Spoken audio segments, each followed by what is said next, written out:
한국은 그냥 도망자일 뿐이요. 내가 보여드리리다. 몇 년 전 세계 자동차 산업은 하나의 덫 앞에 서 있었습니다. 중국이라는 거대한 시장이었고 그 덫이 너무나 달콤해서 모두가 스스로 걸어 들어갔던 거죠. 독일은 기술을 들고 들어갔고 일본은 공장을 늘렸으며 미국은 수천조의 자본을 쏟아부었습니다. 들어가는 순간까지만 해도 그 선택은 정답처럼 보였기 때문이었죠. 하지만 시간이 지나자 그 덫은 슬슬 조여오기 시작했습니다. 조용히, 아주 조용히 말입니다. 기술은 온데간데 없고 규칙 또한 완전히 바뀌어버렸죠. 빠져나오려 할수록 더 큰 대가가 필요해졌습니다. 그런데 이 덫이 완전히 닫히기 직전 단 한 나라만이 방향을 틀었습니다. 손해를 감수하고 중국을 떠나 전기차와 배터리, 생산 기술을 선택한 한국. 당시 세계는 말했습니다. 도망자라고 말이죠. 하지만 지금 그 덫 안에서 흔들리는 쪽과 덫 밖에서 버티는 쪽이 분명히 갈리고 있습니다. 그리고 그 차이를 만든 건 한국이 감내해야 할 단 한 번의 충격적인 선택이었습니다. 한국, 대체 무슨 일이 있었던 겁니까? 그 전에 잠깐 1초 만에 누를 수 있는 좋아요 버튼을 꾹 눌러주시면 영상 제작에 아주 큰 힘이 됩니다. 그럼 바로 시작하겠습니다. 위넨 본사 회의실, 임원 20명이 모였습니다. 5분째 아무도 입을 열지 못했죠. 화면에는 붉은색 그래프가 가득했습니다. 독일 폭스바겐, 일본 토요타, 미국 GM, 세계 자동차 산업을 지배하던 세 거인의 수익률이 동시에 꺾이고 있었습니다. 저는 참을 수 없었습니다. 대체 이게 무슨 상황입니까? 제 목소리가 회의실에 울렸죠. 임원들이 저를 쳐다봤습니다. 아무도 대답하지 않았습니다. 세 나라가 동시에 무너지고 있습니다. 독일, 일본, 미국, 100년 자동차 산업의 중심이 한꺼번에요. 이게 우연입니까? 재무 담당 임원이 헛기침을 했습니다. 카를. 일시적인 조정일 수 있습니다. 너무 비관적으로 보시는 것 아닙니까?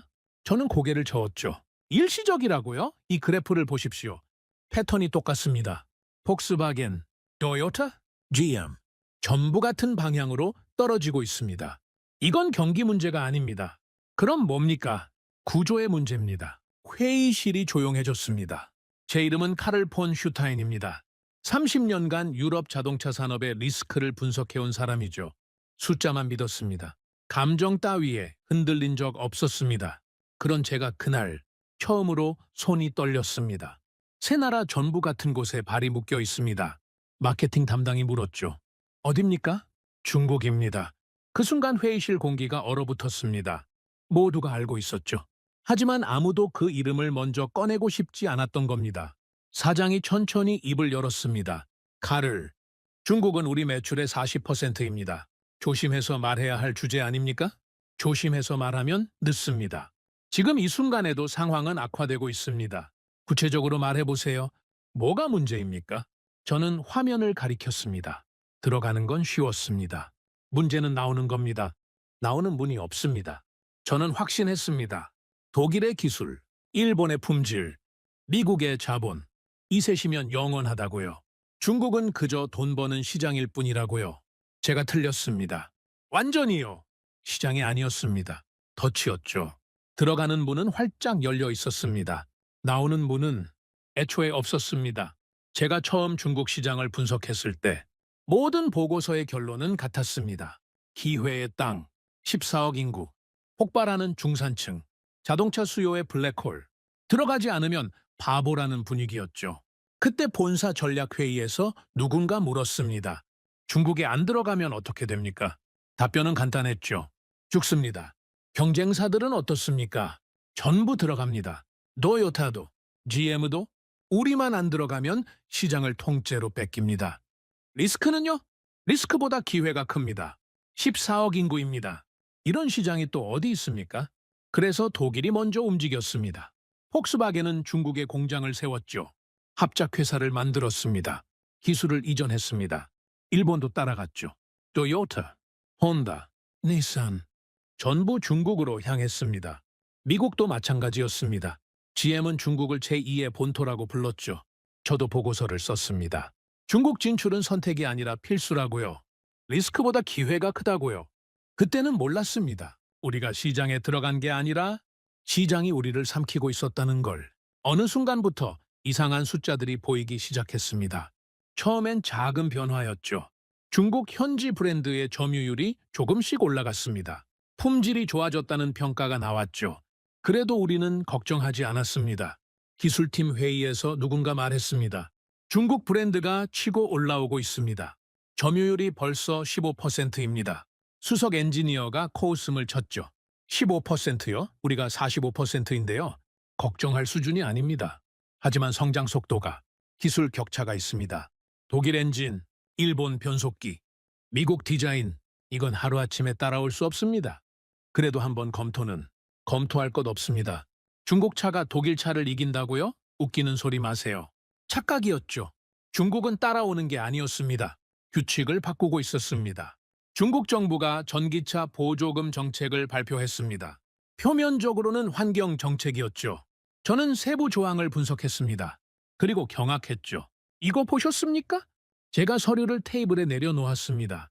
보조금은 중국 배터리를 쓴 차량에만 지급됩니다. 우리는 사실상 배제된 겁니다. 법무팀장이 서류를 집어들었죠. 이게 가능합니까? 명백한 차별 아닙니까? 가능합니다. 중국이니까요? 항의해야죠. 누구한테요? 중국 정부한테요? 국제기구에라도 소용없습니다. 중국 시장에서 장사하려면 중국 규칙을 따라야 합니다. 그게 싫으면 나가야죠. 나가면 되지 않습니까? 회의실이 조용해졌습니다. 저는 보고서를 수정했습니다. 리스크 등급을 한 단계 올렸죠. 하지만 경영진은 관심이 없었습니다. 중국 매출이 전체의 40%를 넘고 있었으니까요. 당장 돈이 들어오는데 누가 미래의 위험을 걱정합니까? 상황이 더 심각해졌습니다. 중국 정부는 외국 자동차 기업에 기술 공유를 요구하기 시작했죠. 임원회의에서 고성이 오갔습니다. 기술을 넘기라고요? 우리가 50년간 쌓아온 기술을요? 안 넘기면 사업 허가가 안 나옵니다. 그게 말이 됩니까? 중국에서는 됩니다. 그럼 나가면 되지 않습니까? 순간 정적이 흘렀죠. 재무 담당이 조용히 입을 열었습니다. 나갈 수 없습니다. 왜요? 공장이 있습니다. 인력이 있습니다. 공급망 전체가 중국에 묶여 있습니다. 지금 빠져나오면 얼마입니까? 재무 담당이 숫자를 말했습니다. 회의실이 얼어붙었죠? 빠져나오는 비용이 들어간 비용보다 큽니다. 그러니까 손해를 보면서 나가야 한다는 겁니까? 손해 정도가 아닙니다. 회사가 흔들릴 수 있습니다. 그럼 답이 없지 않습니까? 아무도 대답하지 못했습니다. 덫이 완성된 겁니다. 저는 보고서에 처음으로 이 단어를 썼습니다. 탈출 불가능. 임원들은 침묵했습니다. 반박하는 사람이 없었죠. 반박할 수 없었으니까요. 일본 쪽 동료에게 연락했습니다. 도요타 상황은 어떻습니까? 전화기 너머로 한숨이 들렸죠. 더 심각합니다. 전기차 전환이 늦었습니다. 하이브리드에 너무 집착했죠. 빠져나올 계획은요? 없습니다. 조금 더 지켜보자는 분위기입니다. 언제까지요? 모릅니다. 일본식 신중함이라고 하죠. 하지만 솔직히 말하면 결정을 미루는 겁니다. 무서우니까요. 일본이 무섭다고요? 도요타가요? 칼을 중국 없이 버틸 자신이 없는 겁니다. 우리도, 당신들도, 미국도 달랐습니까? 아닙니다. 똑같았죠. GM 관계자를 만났을 때 그가 말했습니다. 중국 없으면 회사가 흔들립니다. 미국 본토보다 중국에서 더 많이 팔아요. 정부에서 압박하지 않습니까? 무역 갈등이 심한데요. 정치랑 비즈니스는 다릅니다. 정부가 나가라고 해도 나갈 수가 없어요. 방법이 없습니까? 있으면 벌써 나갔죠. 우리만 문제가 아닙니다. 포드도, 크라이슬러도 전부 같은 상황입니다. 저는 세 나라의 데이터를 비교했습니다. 독일, 일본, 미국, 전부 같은 패턴이었죠. 중국 매출 비중 30% 이상, 생산시설 중국 집중, 핵심 부품 공급망 중국 의존, 탈출 비용 감당 불가. 세 강대국이 동시에 같은 덫에 걸린 겁니다. 그런데 이상한 점이 있었습니다. 제 보고서를 작성하면서 발견한 거죠. 모든 글로벌 자동차 기업이 중국에 묶여 있는데 유독 한 나라만 달랐습니다. 이거 데이터 오류 아닙니까? 분석팀 직원에게 물었습니다. 3번 확인했습니다. 오류 아닙니다. 다시 확인해 보세요. 4번째 확인해도 결과는 같을 겁니다. 그럴 리가 없습니다. 다시 해보세요. 직원이 한숨을 쉬며 다시 작업했죠. 결과는 같았습니다. 그 나라는 중국 비중이 줄고 있었습니다. 다른 나라들은 전부 늘어나는데 이 나라만 역행하고 있었죠. 공장을 정리하고 있었습니다. 인력을 빼고 있었습니다. 손해를 감수하면서요. 저는 동료에게 물었습니다. 이게 무슨 판단입니까? 세계에서 가장 큰 시장을 포기한다고요? 동료가 어깨를 으쓱했죠. 미친 거 아닙니까? 아무리 그래도 이건 칼을 신경 쓸 필요 없습니다. 저 나라는 원래 중국이랑 사이가 안 좋았지 않습니까? 감정적인 결정입니다. 감정적이라고요? 비즈니스를 정치랑 섞으면 안 됩니다. 우리는 그러지 않지 않습니까? 당시 업계의 평가는 냉혹했습니다. 도망이다. 패배 선언이다. 중국을 포기한 기업은 살아남을 수 없다. 저도 같은 생각이었습니다. 보고서에 적었죠? 감정적 결정, 전략적 실패, 분석가치 낮음. 그런데요, 얼마 지나지 않아 그 나라의 자동차 기업 실적이 발표됐습니다. 중국 매출은 급감했죠. 예상대로였습니다. 그런데 이상한 게 있었습니다. 이거 봤습니까? 분석팀 직원이 달려왔습니다. 전체 수익률이 안정적입니다. 아니, 오히려 개선되고 있습니다. 뭐라고요? 중국에서 손해를 봤는데 전체 실적은 좋아졌습니다. 말이 안 되지 않습니까? 다시 확인해 보세요. 5번 확인했습니다. 맞습니다. 어떻게 이게 가능합니까? 저는 더 깊이 파고들었습니다. 그 나라의 전략을 분석했죠. 중국을 빠져나오면서 동시에 다른 준비를 하고 있었습니다. 전기차 투자를 늘렸습니다. 배터리 기술에 집중했죠. 북미와 유럽 생산 라인을 강화했습니다. 손해를 보면서 나온 게 아니었습니다. 손해를 계산에 포함시킨 거였죠. 저는 임원회의에서 발언했습니다. 우리가 틀린 것 같습니다. 뭐가요? 중국에 남아있는 게 정답이 아닐 수도 있습니다. 회의실이 웅성거렸죠. 칼을? 무슨 소리입니까? 중국 매출이 40%입니다. 그래서 문제입니다. 40%가 흔들리면 회사 전체가 흔들립니다. 그럼 어떻게 하자는 겁니까? 나가자는 겁니까? 적어도 검토는 해봐야 검토할 게 없습니다. 나갈 수 없어요. 아까 비용 계산 받지 않습니까? 하지만 저 나라는 나갔습니다. 그리고 버티고 있습니다. 저 나라는 예외입니다. 특수한 경우예요. 특수하다고요? 같은 자동차 산업인데요? 칼을 더 이상 그 이야기는 하지 맙시다. 아무도 제 말을 듣지 않았습니다. 독일도, 일본도, 미국도 전부 중국에서 빠져나올 생각이 없었죠. 아니, 빠져나올 수 없었습니다. 이미 덫에 걸렸으니까요. 상황은 계속 악화됐습니다. 중국 현지 브랜드들이 무섭게 치고 올라왔죠. 비아디, 니오, 샤오펑. 이름도 낯선 기업들이었습니다. 이 브랜드들 아십니까? 제가 물었습니다. 처음 들어봅니다. 지금 중국 전기차 시장 점유율 1위입니다. 뭐라고요? 우리보다요? 우리는 10위권 밖입니다. 그럴 리가요. 우리 기술이 더 좋은데요? 기술이 문제가 아닙니다. 규칙이 바뀌었습니다. 중국은 더 이상 공정한 경쟁의 장이 아니었습니다. 자국 기업에게 유리한 기울어진 운동장이었죠. 보조금, 인증 절차, 유통 구조, 전부 중국 기업 중심으로 재편됐습니다. 경쟁이 아니었습니다. 폐재였죠. 독일 자동차 산업이 흔들리기 시작했습니다. 폭스바겐 실적이 곤두박질 쳤죠. 구조조정이 시작됐습니다. 수만 명이 일자리를 잃었습니다. 복도에서 동료를 만났습니다. 소식 들었습니까? 무슨 소식요? 공장 2개 문 닫습니다. 뭐라고요? 100년 역사입니다. 그 공장이. 어떻게 이런 일이? 중국입니다. 전부 중국 때문입니다. 일본도 마찬가지였죠. 도요타의 중국 판매가 급감했습니다. 미국도 예외가 아니었습니다. GM이 중국에서 고전하기 시작했죠. 새 강대국이 동시에 무너지고 있었습니다. 100년 자동차 산업의 역사가 흔들리고 있었죠. 그런데요, 그 나라는 달랐습니다. 중국에서 일찍 빠져나온 그 나라요. 흔들리지 않았습니다. 오히려 더 강해지고 있었죠. 제가 분석팀장에게 물었습니다. 저 나라 최근 데이터 있습니까? 있습니다. 보시겠습니까? 보여주세요. 화면에 그래프가 떴습니다. 저는 말을 잃었죠. 이게 맞습니까? 네, 맞습니다. 6번째 확인입니까? 7번째입니다. 전기차 시장 점유율, 배터리 기술력, 글로벌 판매량, 전부 상승 곡선이었습니다. 독일, 일본, 미국이 추락하는 동안 이 나라만 올라가고 있었죠. 저는 더 이상 무시할 수 없었습니다. 이건 운이 아니었습니다. 계산이었죠. 우리가 틀렸고 그들은 맞았습니다. 그 나라가 어디냐고요? 이미 한 수 앞을 내다본 한국이었습니다. 한국이라는 이름이 머릿속에서 떠나지 않았습니다. 회의가 끝나고 사무실로 돌아와서 컴퓨터 앞에 앉았는데 손이 저절로 한국자동차 산업 데이터를 검색하고 있었죠.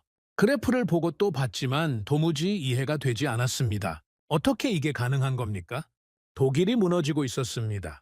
일본이 흔들리고 있었고 미국이 갈팡질팡하고 있었죠. 그런데 한국만 올라가고 있었습니다. 같은 산업이고 같은 시장이며 같은 위기인데 왜 결과만 다른 겁니까? 분석팀장이 사무실 문을 노크하며 물었습니다. 카를 오늘도 퇴근 안 하시는 겁니까? 벌써 밤 10시입니다. 저는 화면에서 눈을 떼지 못한 채 대답했죠. 잠깐만요. 이것 좀 보세요. 이상하지 않습니까? 모든 조건이 똑같은데 결과만 완전히 다릅니다. 분석팀장이 한숨을 쉬며 말했습니다. 카를, 그냥 예외입니다. 한국은 원래 특이한 나라지 않습니까? 너무 깊이 파고들지 마세요. 하지만 저는 고개를 저었죠. 30년간 이 일을 해왔습니다. 예외라는 건 없습니다. 모든 결과에는 반드시 이유가 있고 저는 그 이유를 찾아야 합니다. 그날 밤 저는 집에 가지 않았습니다. 사무실에서 밤을 새우며 한국 자동차 산업의 역사를 처음부터 끝까지 뒤졌죠. 현대자동차와 기아, 이 두 회사의 모든 데이터를 분석했습니다. 설립 초기부터 현재까지, 중국 진출부터 철수까지 모든 숫자를 하나하나 확인했죠. 그리고 마침내 발견했습니다. 결정적인 차이를요. 다음 날 아침 저는 임원회의에 예고 없이 자료를 들고 들어갔습니다. 사장이 눈살을 찌푸리며 말했죠. 카를 오늘 안건에 없는 발표인데요. 무슨 일입니까? 하지만 저는 물러서지 않았습니다. 이건 지금 당장 모두가 봐야 하는 내용입니다. 5분만 시간을 주십시오. 대체 뭔데 그렇습니까? 한국입니다. 회의실이 술렁였습니다. 누군가 한숨을 쉬며 말했죠. 또 한국입니까? 어제도 한국, 오늘도 한국. 카를 대체 왜 그러시는 겁니까? 우리가 지금 한국 걱정할 때입니까? 저는 단호하게 대답했습니다. 왜냐고요? 우리가 완전히 틀렸기 때문입니다. 그리고 한국이 왜 성공했는지 이해하지 못하면 우리는 계속 같은 실수를 반복할 겁니다. 저는 화면에 첫 번째 그래프를 띄웠습니다. 이게 중국 시장 점유율 변화입니다. 보십시오. 폭스바겐, 토요타, GM 전부 떨어지고 있습니다. 누군가 말했죠. 현대도 같이 떨어지고 있지 않습니까? 뭐가 다릅니까? 결국 다 같이 망하는 거 아닙니까? 맞습니다. 수치상으로는 떨어지고 있습니다. 하지만 본질이 완전히 다릅니다. 우리는 밀려나고 있는 겁니다. 시장에서 쫓겨나고 있는 거죠. 반면에 저들은 스스로 나가고 있는 겁니다. 자발적인 철수와 강제적인 퇴출은 하늘과 땅 차이입니다. 재무 담당이 의아하다는 표정으로 물었습니다. 밀려나는 것과 나가는 것이 실질적으로 무슨 차이가 있습니까? 어차피 중국 시장에서 사라지는 건 마찬가지 아닙니까? 완전히 다릅니다. 이 그래프를 보십시오. 이게 각 회사의 중국 외 시장 실적입니다. 우리는 중국에서 손해를 보면서 다른 시장도 함께 무너지고 있습니다. 왜 그렇겠습니까? 인력이 중국에 묶여 있고 투자금도 중국에 묶여 있으며 경영진의 모든 관심이 중국에만 쏠려 있기 때문입니다. 반면 한국은 중국에서 빠져나오면서 동시에 북미와 유럽을 키웠고 전기차 투자를 대폭 늘렸습니다. 재무 담당이 끼어들었습니다. 잠깐만요. 논리적으로 이해가 안 됩니다. 중국에서 손해를 보면서 어떻게 다른 곳에 대규모 투자를 할 수 있습니까? 돈이 어디서 나옵니까? 그게 바로 핵심입니다. 한국은 중국 매출 비중이 원래 낮았습니다. 우리가 40%에 달할 때 한국은 15%도 되지 않았죠. 그래서 중국에서 빠져나와도 회사 전체가 흔들리지 않았던 겁니다. 왜 그렇게 낮았습니까? 중국 시장이 그렇게 거대한데 왜 더 적극적으로 진출하지 않았습니까? 들어갔다가 쫓겨났습니다. 몇 년 전에 정치적 충돌이 있었죠. 중국 정부가 한국 기업들을 전방위로 압박했고 전국적인 불매운동이 벌어졌습니다. 한국 자동차 판매가 한 달 만에 반토막이 났고 그 상태가 몇 년간 지속됐죠. 그래서 어떻게 됐습니까? 그때 한국은 중대한 선택의 기로에 섰습니다. 버틸 것인가? 아니면 깔끔하게 나갈 것인가? 한국은 나가는 쪽을 선택했습니다. 공장을 정리했고 인력을 빼냈으며 막대한 손해를 감수하면서 철수를 단행했죠. 마케팅 담당이 고개를 저으며 말했습니다. 세계 최대 시장을 스스로 포기하다니요? 당시에 저도 그 뉴스를 봤는데 한국 자동차 산업이 끝났다고 생각했습니다. 중국 없이 어떻게 살아남겠습니까? 저도 똑같이 생각했습니다. 당시 제 보고서에도 정확히 그렇게 썼죠. 감정적 결정, 전략적 실패, 분석 가치 낮음이라고요? 그런데 제가 완전히 틀렸습니다. 저는 마지막 그래프를 화면에 띄웠습니다. 이게 현재 상황입니다. 폭스바겐은 대규모 구조 조정 중이고 공장 폐쇄와 대량 해고가 진행되고 있습니다. 도요타는 중국 판매가 급감하면서 실적이 악화됐고 GM은 시장 점유율이 계속 하락하면서 미래가 불투명합니다. 반면 한국은 어떻습니까? 전기차 글로벌 판매 1위권이고 배터리 기술은 세계 최고 수준이며 실적도 안정적입니다. 회의실이 술렁였습니다. 어떻게 이게 가능합니까? 손해를 먼저 인정했기 때문입니다. 우리는 이미 투자한 금액이 너무 커서 중국에서 빠지는 걸 인정하지 못했습니다. 여기서 빠지면 그동안의 투자가 전부 실패로 기록되니까요. 그래서 손해를 만회하려고 오히려 더 투자했죠. 한국은 달랐습니다. 손해를 빠르게 인정하고 그 손해를 미래 계산에 포함시켰습니다. 지금 빠지는 데 드는 비용과 그 자원을 다른 곳에 투자했을 때의 결과를 냉정하게 비교한 겁니다. 사장이 천천히 입을 열었습니다. 칼을 분석은 잘 들었습니다. 그래서 우리 보고 구체적으로 어떻게 하라는 겁니까? 솔직히 명확한 답은 저도 모릅니다. 하지만 한 가지는 확실합니다. 우리 모두가 비웃고 조롱했던 한국의 선택이 결과적으로 정답이었다는 겁니다. 우리는 그 교훈을 받아들여야 합니다. 회의가 끝난 후에도 제 머릿속은 더욱 복잡해졌습니다. 한국은 도대체 어떻게 그런 결정을 내릴 수 있었을까요? 손해를 인정한다는 것은 절대 쉬운 일이 아닙니다. 특히 대기업에서는 더욱 그렇죠. 이미 투자한 돈이 있고 책임져야 할 사람들이 있으며 손해를 인정하는 순간 누군가는 반드시 책임을 져야 하니까요. 그래서 아무도 선뜻 인정하려 하지 않습니다. 손해가 눈덩이처럼 커져도 언젠가 나아지겠지 하면서 버티는 거죠. 저는 일본 쪽 동료에게 전화를 걸었습니다. 한국 자동차 산업 상황 알고 계십니까? 그가 대답했죠. 물론이죠. 요즘 업계 전체가 그 이야기로 난리입니다. 어딜 가도 한국 이야기뿐입니다. 어떻게 생각하십니까? 잠시 침묵이 흐른 후 그가 말했습니다. 솔직히요, 부럽습니다. 정말 부럽습니다. 부럽다고요? 도요타가 한국을 부러워한다는 겁니까? 우리는 그런 결정을 내릴 수 없거든요. 도요타가 중국 시장을 포기한다고 발표하는 순간을 상상해 보십시오. 주가가 폭락하고 경영진이 즉시 책임 추궁을 당합니다. 주주총회에서 난리가 나겠죠. 아무도 그 책임을 지려고 하지 않습니다. 그래서 다들 눈치만 보면서 버티는 겁니다. 미국 쪽 관계자에게도 연락했습니다. GM은 왜 같은 결정을 못했습니까? 그가 쓴웃음을 지으며 대답했죠. 그게 가능했으면 벌써 했겠죠. 주주들이 가만히 있지 않습니다. 월스트리트가 어떻게 반응하겠습니까? 한국은 상황이 달랐죠. 어차피 중국에서 쫓겨나는 분위기였으니까 선택의 여지가 없었던 겁니다. 저는 고개를 저었습니다. 아닙니다. 쫓겨난 게 아닙니다. 스스로 나간 겁니다. 그 차이를 이해해야 합니다. 저는 다시 데이터를 분석했습니다. 한국이 중국에서 철수한 정확한 시점, 그 전후의 투자 흐름과 전략 변화를 꼼꼼히 확인했죠. 그리고 마침내 깨달았습니다. 한국은 쫓겨나기 전에 먼저 나간 거였습니다. 중국 정부의 압박이 시작됐을 때 한국 기업들도 충분히 버틸 수 있었습니다. 독일처럼, 일본처럼, 미국처럼 손해를 감수하면서 언젠가 상황이 나아지겠지 하고 기다리는 거죠. 하지만 한국은 압박이 시작되자마자 냉정하게 계산을 돌렸습니다.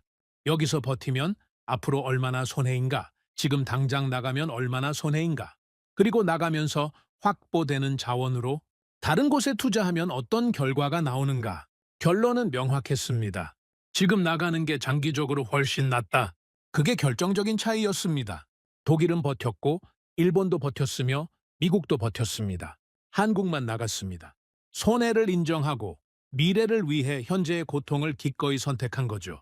저는 한국 자동차 업계 관계자에게 인터뷰를 요청했습니다.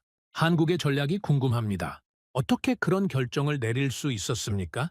그가 대답했습니다.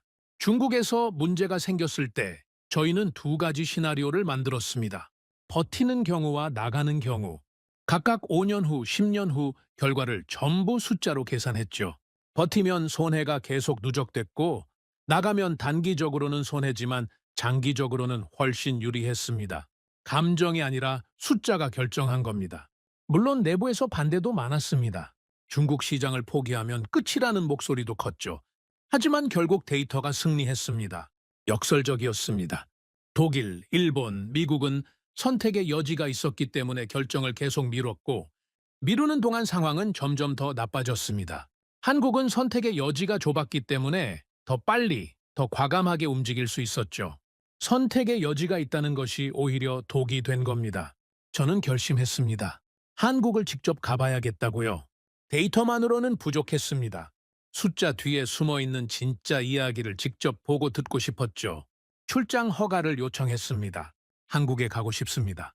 직접 보고 싶습니다. 공장도, 연구소도, 그리고 그 결정을 내린 사람들도요. 보고서만으로는 알 수 없는 것이 분명히 있습니다. 사장이 잠시 생각하더니 고개를 끄덕였습니다. 좋습니다. 가보세요. 그리고 돌아와서 반드시 보고하세요. 우리가 뭘 놓쳤는지, 그리고 지금이라도 뭘 할 수 있는지 알아오십시오. 저는 한국행 비행기에 올랐습니다. 30년간 자동차 산업을 분석해왔지만 이렇게 설레는 출장은 처음이었죠. 비행기 창밖으로 구름을 바라보면서 생각했습니다. 한국에서 나는 무엇을 보게 될까? 숫자 뒤에 숨어있는 진실은 무엇일까? 그리고 우리가 정말 놓친 것은 무엇일까? 12시간의 비행 끝에 인천공항에 도착했습니다. 공항을 빠져나오면서 저는 이미 달라진 공기를 느낄 수 있었죠. 거리에는 전기차가 넘쳐났고 충전소가 곳곳에 보였습니다.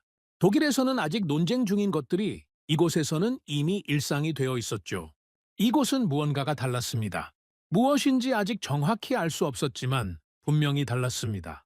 한국에서의 첫 번째 미팅이 기다리고 있었습니다. 한국에서의 첫 번째 아침이 밝았습니다. 호텔 창문으로 서울의 스카이라인이 보였죠. 고층 빌딩 사이로 달리는 차들을 내려다보면서 저는 문득 깨달았습니다. 거리에 전기차가 정말 많이 보였습니다.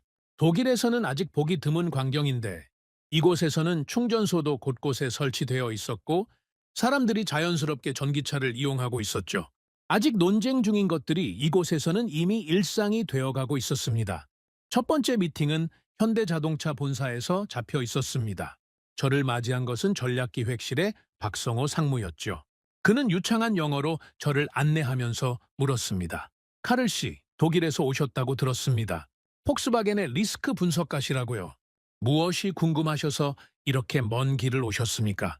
저는 솔직하게 대답했습니다. 한국이 어떻게 이 상황을 만들어냈는지 이해하고 싶습니다. 숫자는 이미 다 봤습니다.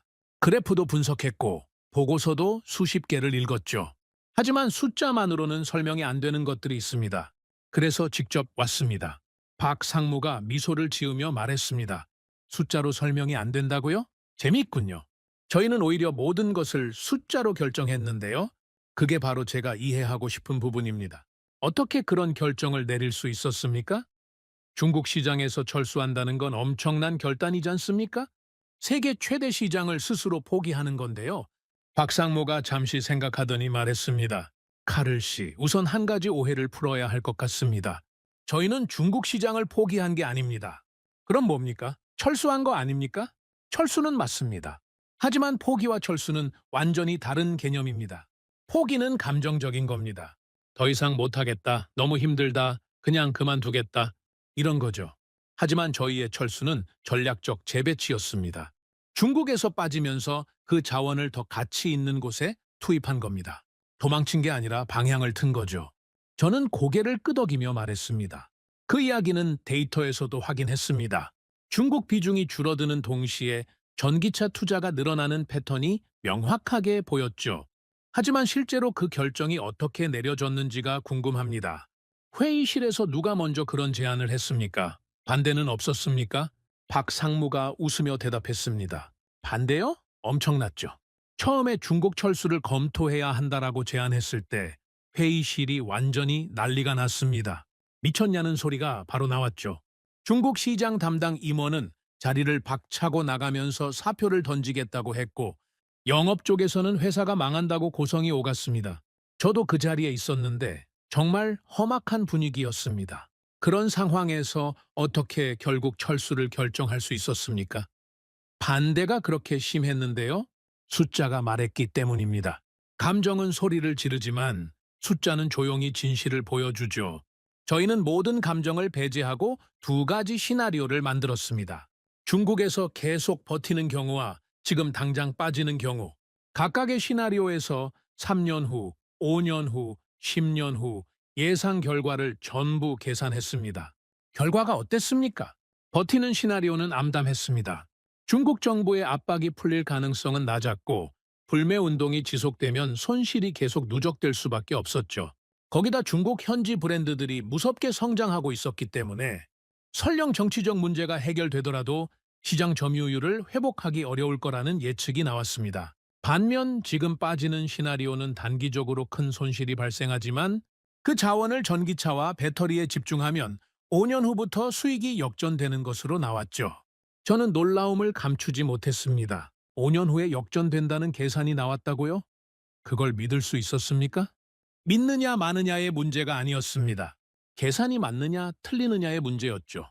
저희 전략팀이 수백 가지 변수를 넣어서 시뮬레이션을 돌렸고 어떤 변수를 조정해도 결론은 같았습니다. 빠지는 게 낫다. 물론 확신할 수는 없었습니다. 미래를 정확히 예측할 수 있는 사람은 아무도 없으니까요. 하지만 버티는 것보다 빠지는 것이 나을 확률이 훨씬 높다는 건 분명했습니다. 경영진이 그 계산을 받아들였습니까? 처음에는 아니었습니다. 아까 말씀드렸듯이 반대가 엄청났죠. 하지만 저희 회장님이 결단을 내리셨습니다. 회의실에서 모든 임원들이 반대 의견을 쏟아내고 있을 때 회장님이 조용히 말씀하셨죠. 감정을 빼고 숫자만 보자. 숫자가 뭐라고 하느냐? 그 한마디에 회의실이 조용해졌습니다. 저는 잠시 말을 잃었습니다. 독일에서는 상상하기 어려운 장면이었죠. 폭스바겐에서 그런 결정을 내리려면 이사회 승인, 주주총회 동의, 노조 협의, 정치권 눈치까지 봐야 합니다. 한 사람이 결단을 내려서 방향을 튼다는 건 거의 불가능한 일이죠. 독일에서는 그런 결정이 불가능합니다. 의사결정 구조가 너무 복잡해서요. 박상무가 고개를 끄덕였습니다. 알고 있습니다. 그게 아마 저희와 가장 큰 차이일 겁니다. 저희는 오너 체제이기 때문에 빠른 결정이 가능합니다. 물론 단점도 있죠. 잘못된 결정을 내리면 회사 전체가 위험해지니까요. 하지만 이번에는 그 구조가 장점으로 작용했습니다. 남들이 망설이는 사이에 저희는 이미 움직이고 있었죠. 저는 다음 질문을 던졌습니다. 철수를 결정한 후에 내부 반발은 어떻게 처리했습니까? 중국 시장 담당 임원이 사표를 던지겠다고 했다고 하셨지 않습니까? 실제로 몇 명은 회사를 떠났습니다. 중국 사업에 자신의 커리어를 걸었던 사람들이었죠. 그분들 입장에서는 배신당했다는 느낌이었을 겁니다. 하지만 대부분의 인력은 다른 부서로 재배치됐습니다. 중국 시장을 담당하던 인력 중 상당수가 전기차 사업부로 옮겼고 그분들의 경험이 오히려 큰 자산이 됐습니다. 중국 시장에서 뭐가 문제인지, 어떤 기술이 필요한지 현장에서 직접 경험한 분들이니까요. 저는 메모를 하면서 말했습니다. 인력 재배치까지 계획에 포함되어 있었군요. 당연하죠. 철수는 끝이 아니라 시작이었으니까요. 중국에서 빠지면서 동시에 전기차 로드맵을 수립했고 배터리 연구 개발에 대규모 투자를 결정했으며 북미와 유럽 생산 라인 확충 계획을 세웠습니다. 모든 것이 동시에 진행됐죠. 그냥 빠지기만 했으면 정말로 망했을 겁니다. 빠지면서 동시에 다음 단계를 준비했기 때문에 지금의 결과가 가능했던 겁니다. 미팅이 끝난 후 박상무는 저를 연구개발센터로 안내했습니다. 거대한 건물 안에 수천 명의 엔지니어들이 일하고 있었죠. 전기차 플랫폼, 배터리 기술, 자율주행 시스템까지 모든 연구가 한 곳에서 이루어지고 있었습니다. 이 시설이 언제 만들어졌습니까? 중국 철수를 결정한 직후부터 확장하기 시작했습니다. 원래도 연구개발센터가 있었지만 규모가 작았죠. 철수 결정 이후 투자를 3배로 늘렸고 전 세계에서 인재를 영입했습니다. 독일 엔지니어도 많이 있습니다. 저는 놀라서 물었습니다. 독일 엔지니어요? 폭스바겐이나 BMW 출신입니까? 일부는 그렇습니다. 유럽 자동차 산업이 흔들리기 시작하면서 기회를 찾아 이직한 분들이죠. 저희는 능력 있는 인재라면 국적을 가리지 않고 영입합니다. 오히려 다양한 배경을 가진 사람들이 모여야 더 좋은 결과가 나온다고 생각해요. 연구소를 둘러보면서 저는 독일과의 차이를 더욱 실감했습니다. 이곳의 분위기는 완전히 달랐습니다. 젊은 엔지니어들이 자유롭게 토론하고 있었고 위계 질서보다는 아이디어가 중시되는 문화가 느껴졌죠. 독일 연구소의 경직된 분위기와는 확연히 달랐습니다. 연구소 분위기가 독특하네요. 독일과는 많이 다릅니다. 박 상무가 웃으며 말했습니다. 일부러 그렇게 만들었습니다. 자동차 산업이 변하고 있으니 우리도 변해야 한다고 생각했죠. 예전에는 경험 많은 시니어 엔지니어의 의견이 절대적이었습니다. 하지만 전기차 시대에는 새로운 생각이 더 중요해요. 그래서 젊은 엔지니어들이 자유롭게 의견을 낼 수 있는 환경을 만들었습니다. 물론 쉽지 않았죠. 기존 문화를 바꾸는 건 정말 어려운 일이니까요. 다음 날, 저는 울산에 있는 현대 자동차 공장을 방문했습니다. 세계 최대 규모의 자동차 공장 중 하나라고 들었는데 직접 보니 그 규모에 압도당할 수밖에 없었죠. 끝이 보이지 않는 생산 라인에서 차량들이 쉴 새 없이 만들어지고 있었습니다. 공장장인 김태현 전무가 저를 맞이했습니다. 카를 씨, 멀리서 오셨군요. 뭘 보고 싶으십니까? 전기차 생산 라인을 보고 싶습니다. 그리고 가능하다면 기존 내연기관 라인과 어떻게 전환이 이루어지는지도요. 좋습니다. 따라오세요. 김 전무는 저를 공장 깊숙이 안내했습니다. 한쪽에서는 여전히 내연기관 차량이 생산되고 있었고 다른 쪽에서는 전기차가 생산되고 있었죠. 두 라인이 나란히 돌아가고 있었습니다. 동시에 운영하는 겁니까? 내연기관과 전기차를요?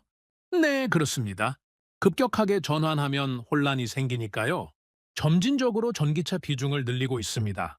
작년에는 전기차가 30%였는데 올해는 45%까지 늘었습니다. 내년에는 60%를 목표로 하고 있죠. 노동자들은 어떻게 적응합니까? 전기차 생산은 기존과 많이 다르지 않습니까? 맞습니다. 완전히 다른 기술이 필요하죠. 그래서 대규모 재교육 프로그램을 운영하고 있습니다. 기존 내연기관 라인에서 일하던 분들을 전기차 라인으로 재배치하기 전에 최소 6개월간 교육을 받게 합니다. 비용이 많이 들지만 숙련된 인력을 버릴 수는 없으니까요. 저는 생산 라인을 따라 걸으면서 로봇과 사람이 조화롭게 일하는 모습을 지켜봤습니다. 자동화 수준이 상당히 높았지만 여전히 사람의 손이 필요한 공정도 많았죠. 자동화 비율이 어느 정도입니까? 공정에 따라 다릅니다. 용접이나 도장 같은 공정은 90% 이상 자동화되어 있지만 최종 조립이나 품질 검사는 아직 사람이 많이 필요합니다. 완전 자동화가 항상 답은 아니거든요. 유연성이 떨어지기 때문이죠. 저희는 시장 상황에 따라 빠르게 생산량을 조절할 수 있어야 하는데 그러려면 어느 정도 사람의 손이 필요합니다. 공장 견학을 마치고 사무실에서 김 전무와 차를 마시면서 이야기를 나눴습니다. 솔직히 말씀드리면 저는 한국이 이렇게 빨리 전환에 성공할 줄 몰랐습니다. 중국에서 철수했을 때 모두가 한국이 끝났다고 생각했거든요. 저도 그렇게 보고서를 썼습니다. 김 전무가 웃으며 대답했습니다. 저희도 두려웠습니다. 솔직히 말씀드리면 확신이 있었던 건 아니에요. 하지만 가만히 있으면 더 큰 위험이 온다는 건 알았죠. 중국에서 버티면서 서서히 죽느니 위험을 감수하더라도 새로운 길을 찾자는 거였습니다. 그 결정을 내릴 때 가장 두려웠던 건 뭐였습니까? 김 전무가 잠시 생각하더니 대답했습니다. 실패하면 직원들에게 어떻게 얼굴을 보나 하는 생각이었습니다. 여기서 일하는 사람이 수만 명입니다. 그 사람들 가족까지 생각하면 수십만 명이에요. 경영진의 결정 하나가 그 모든 사람들의 삶에 영향을 미치죠. 그 책임감이 가장 무거웠습니다. 저는 고개를 끄덕였습니다. 그 무게는 어느 나라든 마찬가지겠죠. 다만 한국은 그 무게를 지면서도 결정을 내렸고 독일은 그 무게 때문에 결정을 미뤘습니다. 그 차이가 지금의 결과를 만든 거였습니다. 독일은 왜 같은 결정을 못했을까요? 카를 씨 생각은 어떻습니까? 저는 솔직하게 대답했습니다. 너무 많은 것을 가지고 있었기 때문입니다. 잃을 것이 너무 많으면 오히려 움직이기 어려워지죠. 독일 자동차 산업은 100년 역사를 가지고 있습니다. 그 역사가 자부심이기도 하지만 동시에 발목을 잡는 족쇄이기도 합니다. 변화를 시도하면 그동안 쌓아온 것들이 무너질 것 같은 두려움이 있죠. 한국은 달랐다고 생각하십니까? 한국은 잃을 것이 상대적으로 적었습니다. 역사도 짧고 중국 시장 비중도 낮았죠. 그래서 더 과감하게 움직일 수 있었던 것 같습니다. 물론 그것만이 이유는 아니겠지만요. 김 전무가 고개를 끄덕이며 말했습니다. 맞는 말씀입니다. 하지만 저는 한 가지를 더 추가하고 싶어요. 한국은 위기에 익숙합니다. 우리나라 역사가 그래요. 전쟁도 겪었고 경제 위기도 여러 번 겪었죠. 그래서 위기가 오면 빠르게 대응하는 게 몸에 배어 있습니다. 가만히 앉아서 상황이 나아지기를 기다리는 게 아니라 일단 움직이는 거죠. 그게 한국의 문화입니다. 저는 그 말을 곱씹었습니다. 위기에 익숙하다. 그래서 빠르게 움직인다. 어쩌면 그게 한국의 가장 큰 강점일지도 모릅니다. 독일은 너무 오랫동안 안정적이었기 때문에 위기 대응 능력이 떨어진 건지도 모르죠. 한국에서의 마지막 날 밤, 저는 호텔 방에서 그동안의 경험을 정리했습니다. 숫자로만 봤을 때는 이해할 수 없었던 것들이 조금씩 이해되기 시작했죠. 한국의 성공은 우연이 아니었습니다. 치밀한 계산, 빠른 결단, 그리고 위기를 기회로 바꾸는 문화, 이 세 가지가 결합된 결과였죠. 독일이 배워야 할 것들이 분명히 있었습니다. 하지만 배울 수 있을까요? 100년 된 조직의 문화를 바꾸는 게 가능할까요? 저는 창밖으로 서울의 야경을 바라보면서 생각했습니다. 독일로 돌아가면 이 경험을 어떻게 전달해야 할까? 임원들이 들을까? 아니, 듣는다고 해도 행동으로 옮길 수 있을까? 확신은 없었습니다. 하지만 한 가지는 분명했죠. 이대로 가면 독일 자동차 산업의 미래는 암울합니다. 변화가 필요했습니다. 그것도 빠른 변화가요. 비행기 표를 확인했습니다. 내일 아침이면 다시 독일로 돌아갑니다. 30년간 자동차 산업을 분석해왔지만 이번 출장만큼 많은 것을 배운 적은 없었죠. 숫자 뒤에 숨어있던 진실을 직접 눈으로 확인한 셈이었습니다. 이제 그 진실을 독일에 전해야 합니다. 듣고 싶지 않은 이야기일지라도요. 독일로 돌아오는 비행기 안에서 저는 한국에서의 경험을 계속 떠올렸습니다. 눈을 감으면 울산 공장의 생산 라인이 보였고 박상무의 말이 귀에 맴돌았죠. 감정은 소리를 지르지만 숫자는 조용히 진실을 보여준다. 그 말이 머릿속에서 떠나지 않았습니다. 미넨 공항에 도착했을 때 날씨는 흐렸습니다. 한국의 맑은 하늘과는 대조적이었죠.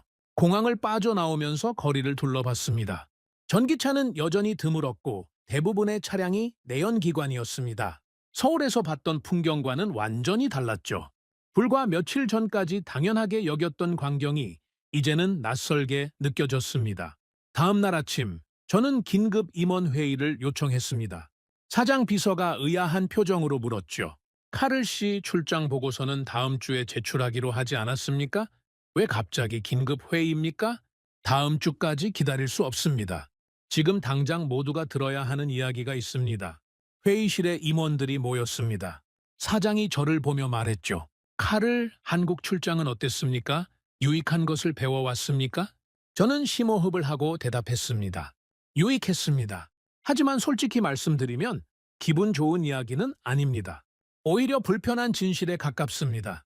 회의실이 조용해졌습니다. 저는 화면의 첫 번째 슬라이드를 띄웠죠. 한국에서 직접 보고 온 것들을 말씀드리겠습니다. 먼저 결론부터 말씀드리면 우리가 생각했던 것보다 상황이 훨씬 심각합니다. 한국은 이미 저희보다 최소 5년은 앞서 있습니다. 그리고 그 격차는 점점 벌어지고 있죠. 재무 담당이 끼어들었습니다. 5년이요? 그건 좀 과장 아닙니까? 우리 기술력이 한국보다 뒤처진다고요? 기술력만 말하는 게 아닙니다.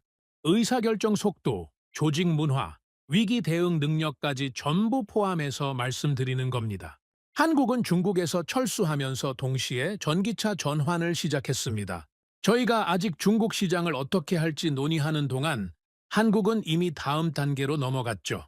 마케팅 담당이 물었습니다. 구체적으로 뭘 봤습니까? 어떤 점이 그렇게 인상적이었습니까? 저는 울산 공장에서 찍은 사진들을 보여주며 설명했습니다. 이게 현대자동차 울산 공장입니다.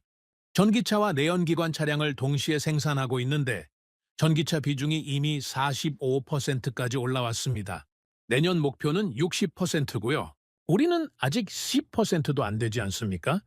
사장이 고개를 끄덕이며 말했습니다. 인상적이긴 하군요. 하지만 한국은 상황이 다르지 않습니까?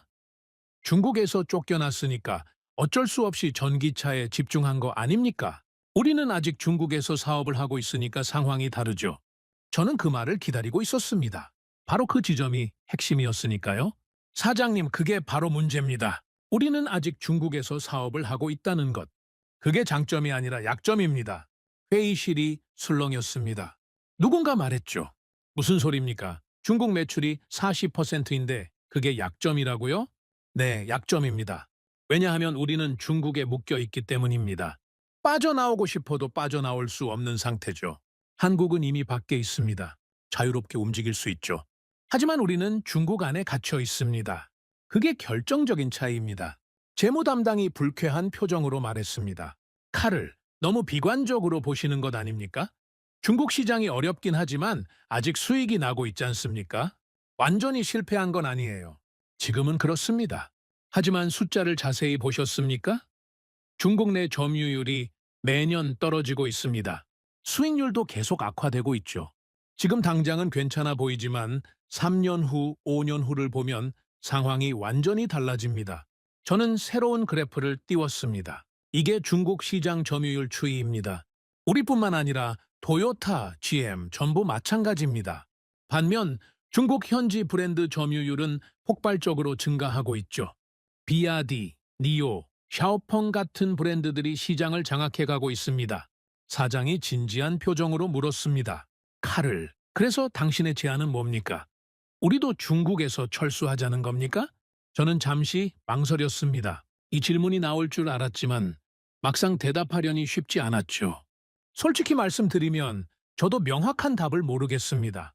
한국처럼 빠르게 철수하는 것이 이상적이지만 우리 상황은 다릅니다. 중국 비중이 너무 높고 철수 비용이 천문학적이며 이해관계자가 너무 많습니다. 한국처럼 빠른 결정을 내리기가 구조적으로 어렵죠. 그럼 뭘 어떻게 하자는 겁니까? 적어도 준비는 해야 합니다. 중국에서 완전히 빠져나오지 못하더라도 중국 의존도를 줄이는 방향으로 움직여야 합니다. 그리고 전기차 투자를 대폭 늘려야 하고요. 지금처럼 중국에 매달리면서 전기차 전환도 늦추면 두 마리 토끼를 다 놓치게 됩니다. 회의는 길어졌습니다. 찬성과 반대 의견이 팽팽하게 맞섰죠. 결국 결론은 나지 않았습니다. 사장은 추가 검토를 지시했고 회의는 그렇게 끝났습니다. 회의가 끝난 후 복도에서 재무 담당이 저를 불러 세웠습니다. 칼을 잠깐 이야기 좀 합시다. 무슨 일입니까? 회의에서 당신이 한 말 솔직히 불편했습니다. 중국 사업이 약점이라니요. 내가 10년 넘게 중국 사업을 키워왔는데 그걸 약점이라고 하면 제 커리어를 부정하는 것과 마찬가지지 않습니까? 저는 침착하게 대답했습니다. 개인적인 공격이 아닙니다. 사실을 말한 것뿐이에요. 10년 전에는 중국 진출이 옳은 결정이었습니다. 당시 상황에서는 최선이었죠. 하지만 상황이 바뀌었습니다. 과거의 옳은 결정이 지금도 옳은 건 아니에요. 재무 담당이 한숨을 쉬며 말했습니다. 그건 알아요.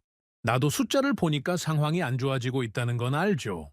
하지만 지금 빠져나올 수 있습니까? 비용이 얼마나 드는지 알아요? 알고 있습니다. 그래서 어려운 거죠. 칼을 솔직히 말해줘요.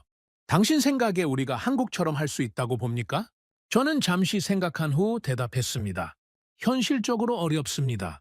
한국은 오너 체제라서 빠른 결정이 가능했지만 우리는 구조가 다릅니다. 이사회, 주주, 노조, 정치권까지 설득해야 하는데 그게 쉽겠습니까? 하지만 그렇다고 아무것도 안 하면 더 큰 재앙이 옵니다. 그 주에 저는 도쿄와 디트로이트에 있는 동료들에게 연락했습니다.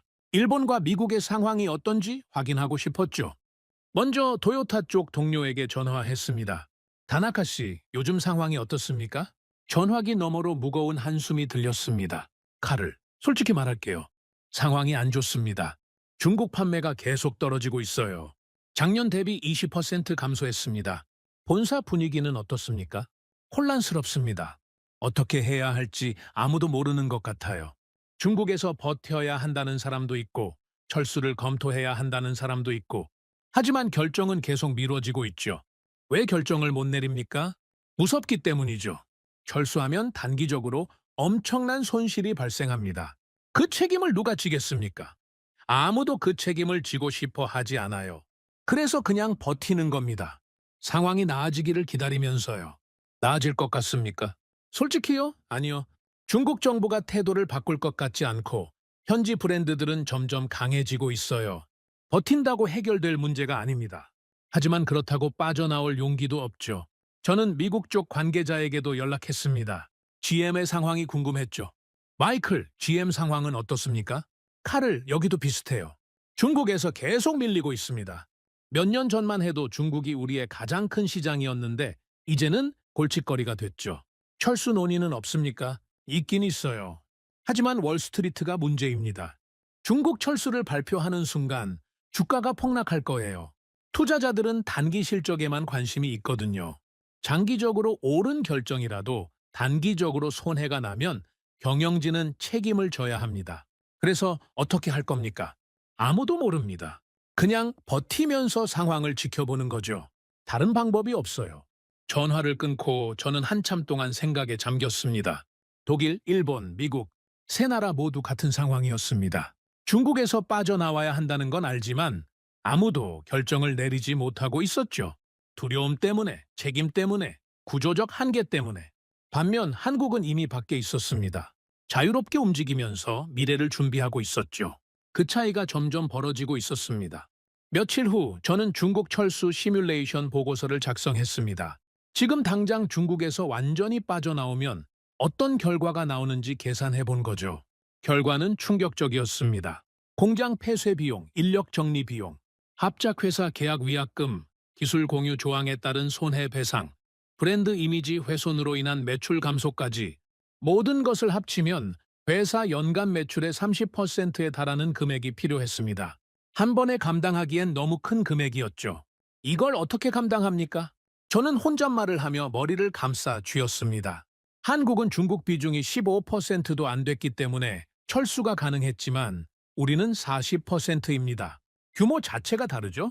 보고서를 사장에게 제출했습니다. 사장은 숫자를 보더니 한숨을 쉬었죠. 칼을, 이게 현실입니까? 네, 현실입니다. 최대한 보수적으로 계산한 겁니다. 실제로는 이보다 더 클 수도 있습니다. 그럼 철수는 불가능하다는 말 아닙니까? 완전한 철수는 현실적으로 어렵습니다. 하지만 점진적으로 비중을 줄여나가는 건 가능합니다. 한 번에 빠져나오는 게 아니라 5년, 10년에 걸쳐서 서서히 줄여나가는 거죠. 그 사이에 상황이 더 나빠지면 어떻게 합니까? 그럴 가능성이 높습니다. 하지만 아무것도 안 하는 것보다는 낫습니다. 지금 시작하지 않으면 나중에는 더 어려워집니다. 사장이 창밖을 바라보며 말했습니다. 칼을 솔직히 말해줘요. 당신 생각에 우리가 한국을 따라잡을 수 있습니까? 저는 잠시 망설였습니다. 사장이 듣고 싶어 하는 대답은 아마 긍정적인 것이겠죠. 하지만 저는 사실을 말해야 했습니다. 솔직히 말씀드리면 현재 속도로는 어렵습니다. 한국은 이미 5년 앞서 있고 그 격차는 계속 벌어지고 있습니다. 따라잡으려면 지금보다 훨씬 빠르게 움직여야 하는데 우리 조직 구조상 그게 가능할지 모르겠습니다. 불가능하다는 겁니까? 불가능하다고 단정 짓고 싶지는 않습니다. 하지만 지금처럼 회의만 하고 결정을 미루면 불가능해질 겁니다. 한국에서 배운 게 하나 있다면 그들은 결정을 빨리 내린다는 겁니다. 틀릴 수도 있다는 걸 알면서도 일단 결정하고 움직입니다. 우리는 너무 많이 생각하고 너무 오래 회의하고 결국 아무것도 안 합니다. 사장이 고개를 끄덕였습니다. 맞는 말이에요. 나도 알고 있습니다. 하지만 쉽지 않아요. 이 회사에는 10만 명이 넘는 직원이 있고 그 가족들까지 생각하면 수십만 명입니다. 잘못된 결정을 내리면 그 모든 사람들의 삶이 영향을 받아요. 그 무게가 너무 무겁습니다. 저는 그 말에 할 말을 잃었습니다. 사장의 말이 맞았습니다. 결정의 무게는 정말 무거웠죠. 하지만 그 무게 때문에 아무것도 안 하면 결국 더 큰 재앙이 올 거라는 것도 사실이었습니다. 사장님, 한국도 마찬가지였습니다. 현대자동차에도 수만 명의 직원이 있고 그 가족들까지 생각하면 수십만 명입니다. 하지만 그들은 결정을 내렸습니다. 그 무게를 지면서도요, 사장이 저를 바라보며 말했습니다. 한국과 우리는 다릅니다, 칼을. 한국은 오너가 결정하면 끝입니다. 우리는 이사회가 있고 주주가 있고 노조가 있습니다. 한 사람이 결정할 수 있는 구조가 아니에요. 알고 있습니다. 하지만 그게 변명이 될 수는 없습니다. 구조가 다르다고 해서 결정을 안 해도 되는 건 아니니까요. 회의실에 무거운 침묵이 흘렀습니다. 사장은 한참 동안 아무 말도 하지 않았죠. 저도 더 이상 할 말이 없었습니다. 그날 밤 저는 집에서 오랫동안 생각에 잠겼습니다. 한국에서 봤던 것들, 독일의 현실, 일본과 미국의 상황, 모든 것이 머릿속에서 뒤섞였죠. 결론은 하나였습니다. 중국에 들어간 것이 실수가 아니었습니다. 당시에는 옳은 결정이었죠. 하지만 나오지 못한 것, 그게 치명적인 오류였습니다. 한국은 나왔고 우리는 나오지 못했습니다. 그 차이가 지금의 결과를 만든 거였죠. 문제는 지금부터였습니다. 이미 늦었다는 걸 알지만 그렇다고 포기할 수는 없었습니다. 무언가를 해야 했습니다. 작은 것이라도요. 저는 새로운 보고서를 작성하기 시작했습니다. 제목은 이렇게 정했죠. 중국 의존도 감축을 위한 5개년 로드맵. 완전한 철수는 불가능하더라도 조금씩 비중을 줄여나가는 것은 가능합니다. 동시에 전기차 투자를 늘리고 유럽과 북미 시장을 강화하는 거죠. 한국처럼 빠르게는 못하더라도 방향만은 같이 가야 합니다. 보고서를 작성하면서 저는 계속 생각했습니다. 이게 받아들여질까? 임원들이 동의할까? 아마 반대가 더 많을 겁니다. 하지만 시도는 해야 합니다. 그게 제가 할 수 있는 일이니까요. 창밖으로 뮌헨의 밤하늘이 보였습니다. 어딘가에서 한국의 공장들은 지금도 쉬지 않고 돌아가고 있겠죠. 그들이 앞서가는 동안 우리는 여전히 제자리에서 맴돌고 있습니다. 따라잡을 수 있을까요? 솔직히 자신이 없었습니다. 하지만 포기할 수는 없었죠. 100년 역사를 가진 독일 자동차 산업이 이대로 무너지는 걸 지켜볼 수는 없었으니까요. 보고서의 마지막 문장을 적었습니다. 지금 시작하지 않으면 5년 후에는 따라잡을 기회조차 사라질 것이다. 보고서를 제출한 지 일주일이 지났습니다. 아무런 반응이 없었죠. 사장실에서 연락이 올 거라고 기대했지만 전화는 오지 않았습니다. 이사회 안건에도 올라가지 않았고 임원회의에서도 언급되지 않았죠. 마치 제 보고서가 존재하지 않는 것처럼 조용했습니다. 분석팀장이 제 사무실에 들어와서 물었습니다. 카를, 보고서 반응이 어떻습니까? 윗선에서 뭐라고 합니까? 저는 쓴웃음을 지으며 대답했습니다. 아무 말도 없습니다. 완전한 침묵이에요. 받아들이기 싫은 이야기는 안 들은 척하는 게 이 조직의 방식인 것 같습니다. 예상했던 거 아닙니까? 중국 비중을 줄이자는 이야기를 누가 좋아하겠습니까? 중국 사업 담당 임원들 입장에서는 자기 밥그릇을 걷어차라는 말이나 마찬가지잖아요? 알고 있습니다. 하지만 이대로 가면 밥그릇 자체가 사라질 텐데 그건 왜 안 보이는 걸까요? 그때 제 컴퓨터에 알림이 떴습니다. 뉴스 속보였죠. 저는 화면을 보다가 숨이 멎는 것 같았습니다. 이거 보세요. 분석팀장이 화면을 들여다봤습니다. 그의 얼굴도 굳어졌죠. 뉴스 헤드라인은 이랬습니다. 현대자동차, 글로벌 전기차, 판매 3위 달성. 폭스바겐, 토요타 제치고 급부상. 저는 기사를 빠르게 읽었습니다. 현대자동차가 올해 상반기 전기차 판매에서 테슬라, 비아디에 이어 세계 3위를 기록했다는 내용이었죠. 불과 몇 년 전까지만 해도 10위권 밖이었던 회사가 이제 세계 3위입니다. 반면 폭스바겐은 5위로 밀려났고 토요타는 7위에 머물러 있었습니다. 이게 말이 됩니까? 분석팀장이 믿기 어렵다는 표정으로 말했습니다. 저도 믿기 어려웠죠. 하지만 숫자는 거짓말을 하지 않습니다. 그날 오후 긴급 임원회의가 소집됐습니다. 뉴스 때문이었죠. 사장이 심각한 표정으로 회의를 시작했습니다. 다들 뉴스 봤을 겁니다. 현대자동차가 전기차 판매 세계 3위를 기록했습니다. 우리는 5위로 밀려났고요. 이 상황에 대해 어떻게 생각합니까? 회의실이 조용했습니다. 아무도 먼저 입을 열려고 하지 않았죠. 결국 마케팅 담당이 말했습니다. 일시적인 현상일 수 있습니다. 현대자동차가 공격적으로 할인 판매를 했다는 이야기도 있고 특정 시장에서 보조금 혜택을 많이 받았다는 분석도 있습니다. 장기적으로 보면 우리가 다시 앞설 수 있습니다. 저는 참을 수가 없었습니다. 그건 희망사항이지 분석이 아닙니다. 데이터를 보십시오. 현대자동차의 전기차 판매 성장률은 매년 30% 이상입니다. 우리는 10%도 안 됩니다. 이 추세가 계속되면 격차는 더 벌어집니다. 재무 담당이 불쾌한 표정으로 말했습니다. 칼을 또 그 이야기입니까? 우리가 뒤처지고 있다는 거 이제 다 알아요. 하지만 현실적인 대안이 뭡니까? 대안은 이미 보고서로 제출했습니다. 중국 의존도를 줄이고 전기차 투자를 늘리고 의사결정 속도를 높여야 합니다. 그게 말처럼 쉽습니까? 쉽지 않다는 건 압니다. 하지만 어렵다고 안 하면 어떻게 됩니까? 지금 상황이 저절로 나아집니까? 사장이 손을 들어 논쟁을 멈추게 했습니다. 카를, 당신 의견을 더 듣고 싶습니다. 한국이 어떻게 이 결과를 만들어냈다고 생각합니까? 직접 가서 봤잖아요. 저는 심호흡을 하고 대답했습니다. 한국의 성공은 세 가지로 요약할 수 있습니다. 첫째, 중국 의존도를 빠르게 낮췄습니다. 덕분에 중국 시장 변화에 흔들리지 않는 구조를 만들었죠. 둘째, 그렇게 확보한 자원을 전기차와 배터리에 집중 투자했습니다. 셋째, 의사결정이 빨랐습니다. 우리가 회의하는 동안 저들은 실행하고 있었습니다. 저는 준비한 자료를 화면에 띄웠습니다. 이 그래프를 보십시오. 현대자동차의 지역별 매출 비중 변화입니다. 몇 년 전만 해도 중국이 15% 정도였는데 지금은 5%도 안 됩니다. 대신 북미가 35%, 유럽이 25%로 늘어났죠. 중국에서 빠진 만큼 다른 데서 채웠다는 겁니까? 단순히 채운 게 아닙니다. 더 건강한 구조로 바꾼 겁니다. 중국 시장은 리스크가 높습니다. 정부 정책이 언제 바뀔지 모르고 현지 브랜드와의 경쟁도 치열하죠. 반면 북미와 유럽은 상대적으로 안정적입니다. 한국은 리스크가 높은 시장에서 안정적인 시장으로 무게 중심을 옮긴 겁니다. 기술 담당이 물었습니다. 전기차 기술 면에서는 어떻습니까? 우리 기술이 한국보다 뒤처집니까? 솔직히 말씀드리면 기술 자체는 비슷합니다. 우리도 좋은 기술을 가지고 있어요. 문제는 속도입니다. 한국은 새로운 기술을 개발하면 바로 양산에 적용합니다. 우리는 검증에 검증을 거듭하다가 시장 타이밍을 놓치죠. 기술이 있어도 시장에 늦게 나가면 소용이 없습니다.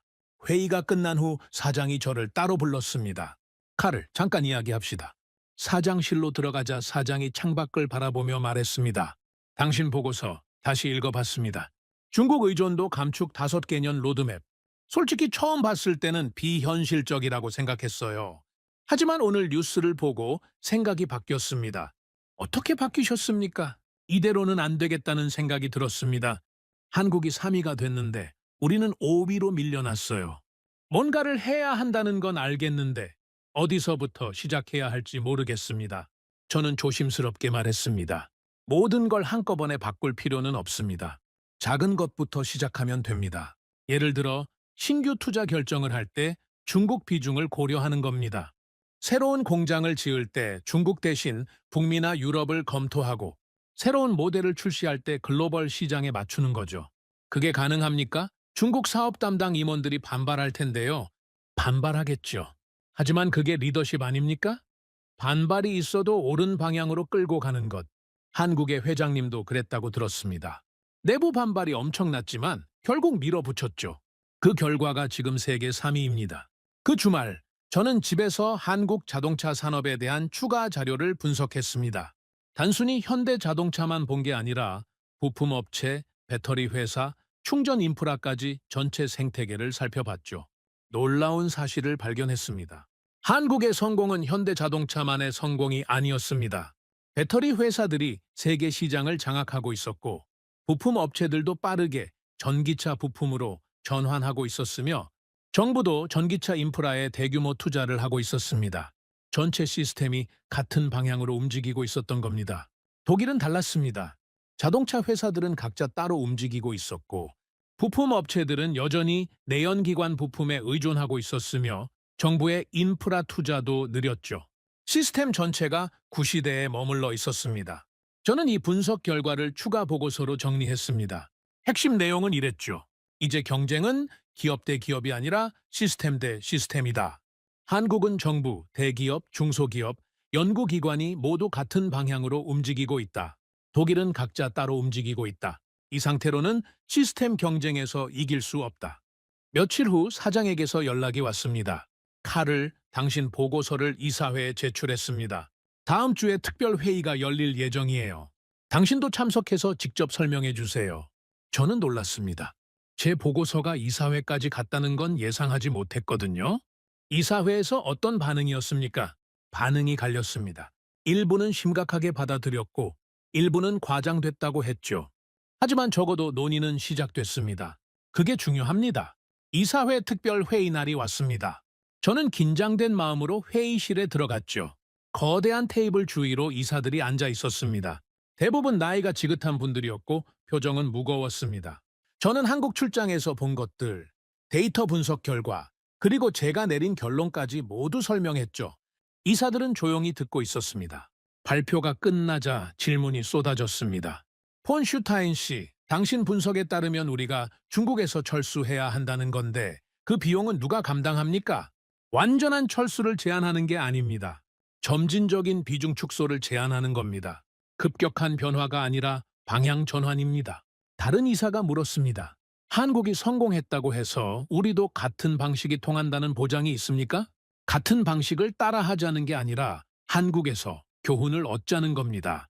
핵심 교훈은 세 가지입니다. 리스크가 높은 시장에 대한 의존도를 줄여야 하고, 미래 기술에 과감하게 투자해야 하며 의사결정 속도를 높여야 합니다. 한 이사가 날카로운 질문을 던졌습니다. 솔직히 말해주세요. 당신이 제안하는 대로 했을 때 우리가 한국을 이길 수 있습니까? 저는 솔직하게 대답했습니다. 이긴다는 표현이 적절할지 모르겠습니다. 자동차 산업은 제로섬 게임이 아닙니다. 중요한 건 우리가 살아남을 수 있느냐는 겁니다. 지금 방식대로 가면 살아남기 어렵습니다. 변화하면 살아남을 수 있습니다. 그게 제가 드릴 수 있는 가장 솔직한 답입니다. 회의는 3시간 넘게 계속됐습니다. 결론은 나지 않았지만 적어도 논의가 시작됐다는 것 자체가 의미가 있었죠. 회의가 끝나고 사장이 저에게 다가왔습니다. 카를 수고했습니다. 당장 결정이 나지는 않겠지만 적어도 문제의식은 공유됐습니다. 감사합니다. 결정이 늦어지면 늦어질수록 우리가 선택할 수 있는 옵션이 줄어든다는 것만 기억해 주십시오. 사장이 고개를 끄덕이며 말했습니다. 알고 있습니다. 하지만 이 조직을 움직이는 건 쉽지 않아요. 100년 된 배를 방향 전환하려면 시간이 걸립니다. 저는 쓴웃음을 지었습니다. 문제는 시간이 우리 편이 아니라는 겁니다. 한국은 빠르게 움직이고 있고 우리가 방향 전환하는 동안에도 격차는 계속 벌어질 겁니다. 그날 밤 저는 사무실에 남아서 창밖을 바라봤습니다. 미넨의 야경이 아름다웠지만 마음은 무거웠죠. 오늘 이사회에서 논의가 시작된 건 좋은 일이었습니다. 하지만 논의에서 실행으로 옮겨지기까지 얼마나 걸릴지, 그 사이에 상황이 얼마나 더 나빠질지 알 수 없었습니다. 한국은 지금 이 순간에도 앞으로 달려가고 있을 겁니다. 새로운 전기차를 개발하고 배터리 기술을 개선하고 시장을 확대하고 있겠죠. 우리는 여전히 회의를 하고 있고요. 그래도 포기할 수는 없었습니다. 오늘 심은 씨앗이 언젠가는 싹을 틔울 거라고 믿어야 했죠. 그게 아니면 이 모든 노력이 무의미해지니까요. 컴퓨터를 켜고 새로운 문서를 열었습니다. 이사회 후속 보고서를 작성해야 했죠. 제목은 이렇게 정했습니다. 변화를 위한 구체적 실행 계획. 첫 번째, 100일. 거창한 5개년 계획보다 당장 실행할 수 있는 작은 것들부터 시작하자. 그게 제가 내린 결론이었습니다. 작은 성공이 쌓이면 큰 변화도 가능해질 테니까요. 밤이 깊어갔지만 저는 계속 타이핑을 했습니다. 어딘가에서 한국의 엔지니어들도 지금 이 시간에 일하고 있겠죠. 그들과 경쟁하려면 저도 멈출 수 없었습니다. 창밖으로 새벽빛이 스며들기 시작했습니다. 밤새 작업한 보고서가 완성됐죠. 눈은 피곤했지만 마음은 오히려 가벼워졌습니다. 적어도 뭔가를 하고 있다는 느낌이 들었으니까요. 보고서의 마지막 문장을 다시 읽었습니다. 지금 시작하지 않으면 내년에는 따라잡을 기회조차 사라질 것이다. 이 문장이 누군가의 마음을 움직일 수 있기를 바랐습니다. 첫 번째 100일 실행 계획을 제출한 후 상황이 조금씩 움직이기 시작했습니다. 이사회에서 소규모 파일럿 프로젝트를 승인했죠. 신규 투자 결정 시 중국 비중을 재검토하는 태스크포스가 만들어졌고 저는 그 팀의 자문역을 맡게 됐습니다. 작은 시작이었지만 그래도 시작은 시작이었습니다. 하지만 세상은 우리가 천천히 변화하는 동안 기다려주지 않았습니다. 그해 가을 충격적인 뉴스가 연달아 터졌죠. 먼저 일본에서 소식이 왔습니다. 도요타가 중국 공장 2곳의 가동률을 50%로 줄인다는 발표였죠. 사실상 절반을 멈추는 겁니다. 공식적으로는 시장 상황에 대응한 조정이라고 했지만 업계에서는 모두 알고 있었습니다. 중국에서 밀려나고 있다는 걸요. 저는 도쿄의 다나카에게 전화했습니다. 뉴스 봤습니다. 상황이 어떻습니까? 전화기 너머로 깊은 한숨이 들렸습니다. 칼을 솔직히 말할게요. 최악입니다. 중국 판매가 작년 대비 35% 떨어졌어요. 현지 브랜드들한테 완전히 밀리고 있습니다. 비아디가 우리 가격의 70%로 비슷한 품질의 차를 내놓는데 어떻게 경쟁합니까? 본사 분위기는 어떻습니까? 공황 상태에 가깝습니다. 경영진이 매일 회의를 하는데 결론이 안 나와요? 철수하자니 비용이 너무 크고 버티자니 손실이 계속 쌓이고 진퇴양난입니다. 한국처럼 빠르게 빠져나올 수는 없습니까? 다나카가 쓴웃음을 지었습니다. 한국은 중국 비중이 15%도 안 됐잖아요. 우리는 25%가 넘습니다. 규모가 다르죠. 게다가 일본 기업 문화 아시잖아요? 빠른 결정 같은 건 없습니다. 모두가 동의할 때까지 회의하고 또 회의하죠. 그러는 동안 상황은 계속 나빠지고요. 미국 소식은 더 심각했습니다. GM이 중국 합작회사 지분을 일부 매각한다는 뉴스가 나왔죠. 표면적으로는 사업 구조 조정이라고 했지만 실상은 손실을 줄이기 위한 고육지책이었습니다. 디트로이트의 마이클에게 연락했습니다. GM 상황이 어떻습니까? 지분 매각이 사실입니까? 사실이에요. 더 이상 버틸 수가 없어서 일부를 정리하는 겁니다. 하지만 이게 끝이 아닐 거예요. 상황이 계속 나빠지면 추가 매각도 있을 수 있습니다. 월스트리트 반응은 어떻습니까? 주가가 폭락했죠. 투자자들이 난리입니다. 중국 사업이 성장 동력이었는데 그게 무너지니까 회사 전체 가치가 흔들리는 거예요. 악순환입니다. 앞으로 어떻게 될 것 같습니까? 마이클이 잠시 침묵하더니 말했습니다. 솔직히 모르겠어요. 하지만 한 가지는 확실합니다. 예전으로 돌아갈 수 없다는 거죠. 중국 시장은 이미 중국 기업들 것이 됐어요. 우리는 거기서 손님일 뿐입니다. 그것도 점점 환영받지 못하는 손님이요. 우리 회사도 예외가 아니었습니다. 그해 3분기 실적이 발표됐는데 중국 매출이 전년 대비 10% 감소했죠. 전체 실적에 큰 타격이었습니다. 긴급 임원회의가 소집됐습니다. 분위기는 무거웠죠. 재무 담당이 보고했습니다. 중국 시장 상황이 예상보다 빠르게 악화되고 있습니다. 현지 브랜드들의 공세가 거세고 가격 경쟁에서 밀리고 있습니다. 이 추세가 계속되면 연간 목표 달성이 어렵습니다. 사장이 물었습니다. 대응 방안은 뭡니까? 가격 인하를 검토하고 있습니다. 하지만 그러면 수익성이 더 나빠지죠. 또 다른 옵션은 마케팅 비용을 늘리는 건데 효과가 있을지 확신할 수 없습니다. 저는 손을 들었습니다. 제가 한 말씀 드려도 될까요? 사장이 고개를 끄덕였죠. 가격 인하나 마케팅 비용 증가는 근본적인 해결책이 아닙니다. 중국 시장의 구조 자체가 바뀌고 있어요. 현지 브랜드들이 기술력과 가격 경쟁력을 동시에 갖추면서 외국 브랜드의 설 자리가 점점 좁아지고 있습니다. 우리가 아무리 노력해도 이 흐름을 되돌릴 수 없어요. 재무 담당이 불쾌한 표정으로 말했습니다. 그럼 어떻게 하자는 겁니까? 포기하자는 겁니까? 포기가 아니라 현실을 인정하자는 겁니다. 중국에서 손실을 줄이면서 다른 시장에 집중하는 게 장기적으로 더 나은 선택입니다. 계속 중국에 매달리면 다른 기회마저 놓치게 됩니다.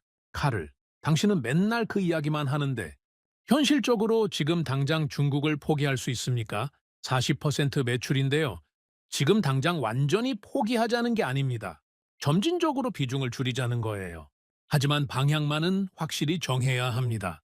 중국에 더 투자할 건지 아니면 빼기 시작할 건지 지금처럼 어중간하게 가면 최악의 결과가 나옵니다. 회의는 결론 없이 끝났습니다. 하지만 분위기는 확실히 달라졌죠.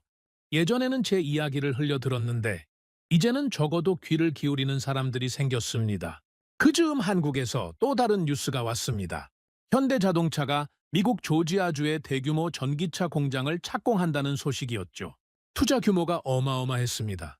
단순히 공장만 짓는 게 아니라 배터리 생산 시설까지 함께 건설한다고 했습니다. 저는 그 뉴스를 보면서 생각했습니다. 한국은 중국에서 빠져나오면서 확보한 자원을 이렇게 쓰고 있구나. 미래를 위한 투자를 하고 있구나. 우리는 중국에서 손실을 메우느라 허덕이는 동안 한국은 새로운 성장 기반을 만들고 있었습니다. 격차가 벌어지고 있었습니다. 눈에 보이게요. 며칠 후 국제 자동차 산업 컨퍼런스가 프랑크푸르트에서 열렸습니다. 저도 참석했죠. 세계 각국의 자동차 업계 관계자들이 모인 자리였습니다. 흥미로운 건 분위기였습니다. 몇 년 전만 해도 이런 자리에서 한국은 거의 언급되지 않았어요. 독일, 일본, 미국이 주인공이었고 한국은 그저 조연 중 하나였죠. 하지만 이번에는 달랐습니다. 거의 모든 세션에서 한국이 언급됐습니다. 한국 모델에서 배워야 한다. 한국의 전기차 전환 속도를 주목해야 한다. 한국이 어떻게 중국 리스크를 관리했는지 분석해야 한다. 예전에는 들을 수 없었던 이야기들이었습니다.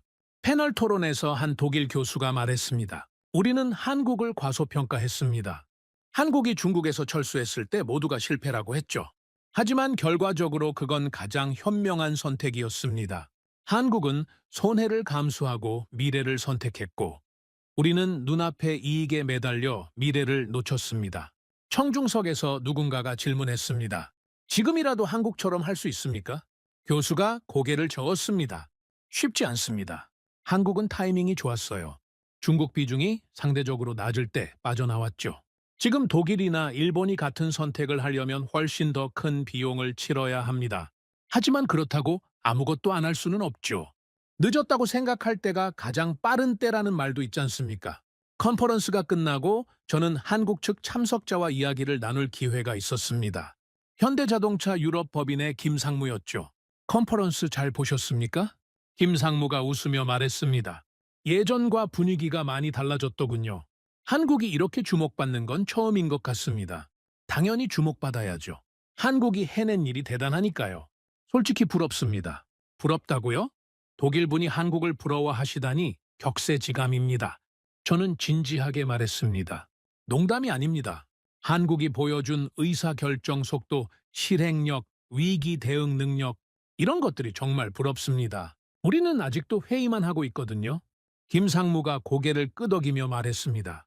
저희도 쉽지 않았습니다. 중국에서 빠져나올 때 내부 반발이 엄청났어요. 실패할 거라는 예측도 많았고요. 하지만 결국 해냈죠.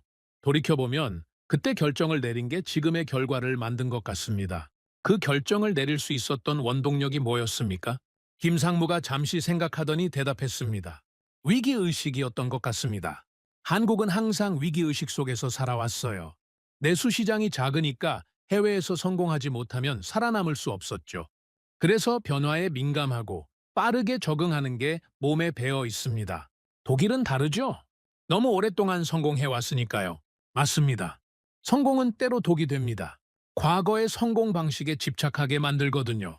한국은 잃을 게 상대적으로 적었기 때문에 과감하게 변화할 수 있었습니다. 컨퍼런스에서 돌아온 후 저는 새로운 보고서를 작성했습니다. 제목은 이렇게 붙였죠. 갈라진 결과, 선택의 차이가 만든 현재. 보고서의 핵심 내용은 이랬습니다. 몇 년 전 모든 글로벌 자동차 기업은 같은 상황에 처해 있었다. 중국 시장 의존도가 높았고 전기차 전환 압력이 커지고 있었다. 하지만 각자 다른 선택을 했다. 한국은 중국에서 빠져나와 전기차에 집중했고 독일과 일본과 미국은 중국에 남아 버텼다.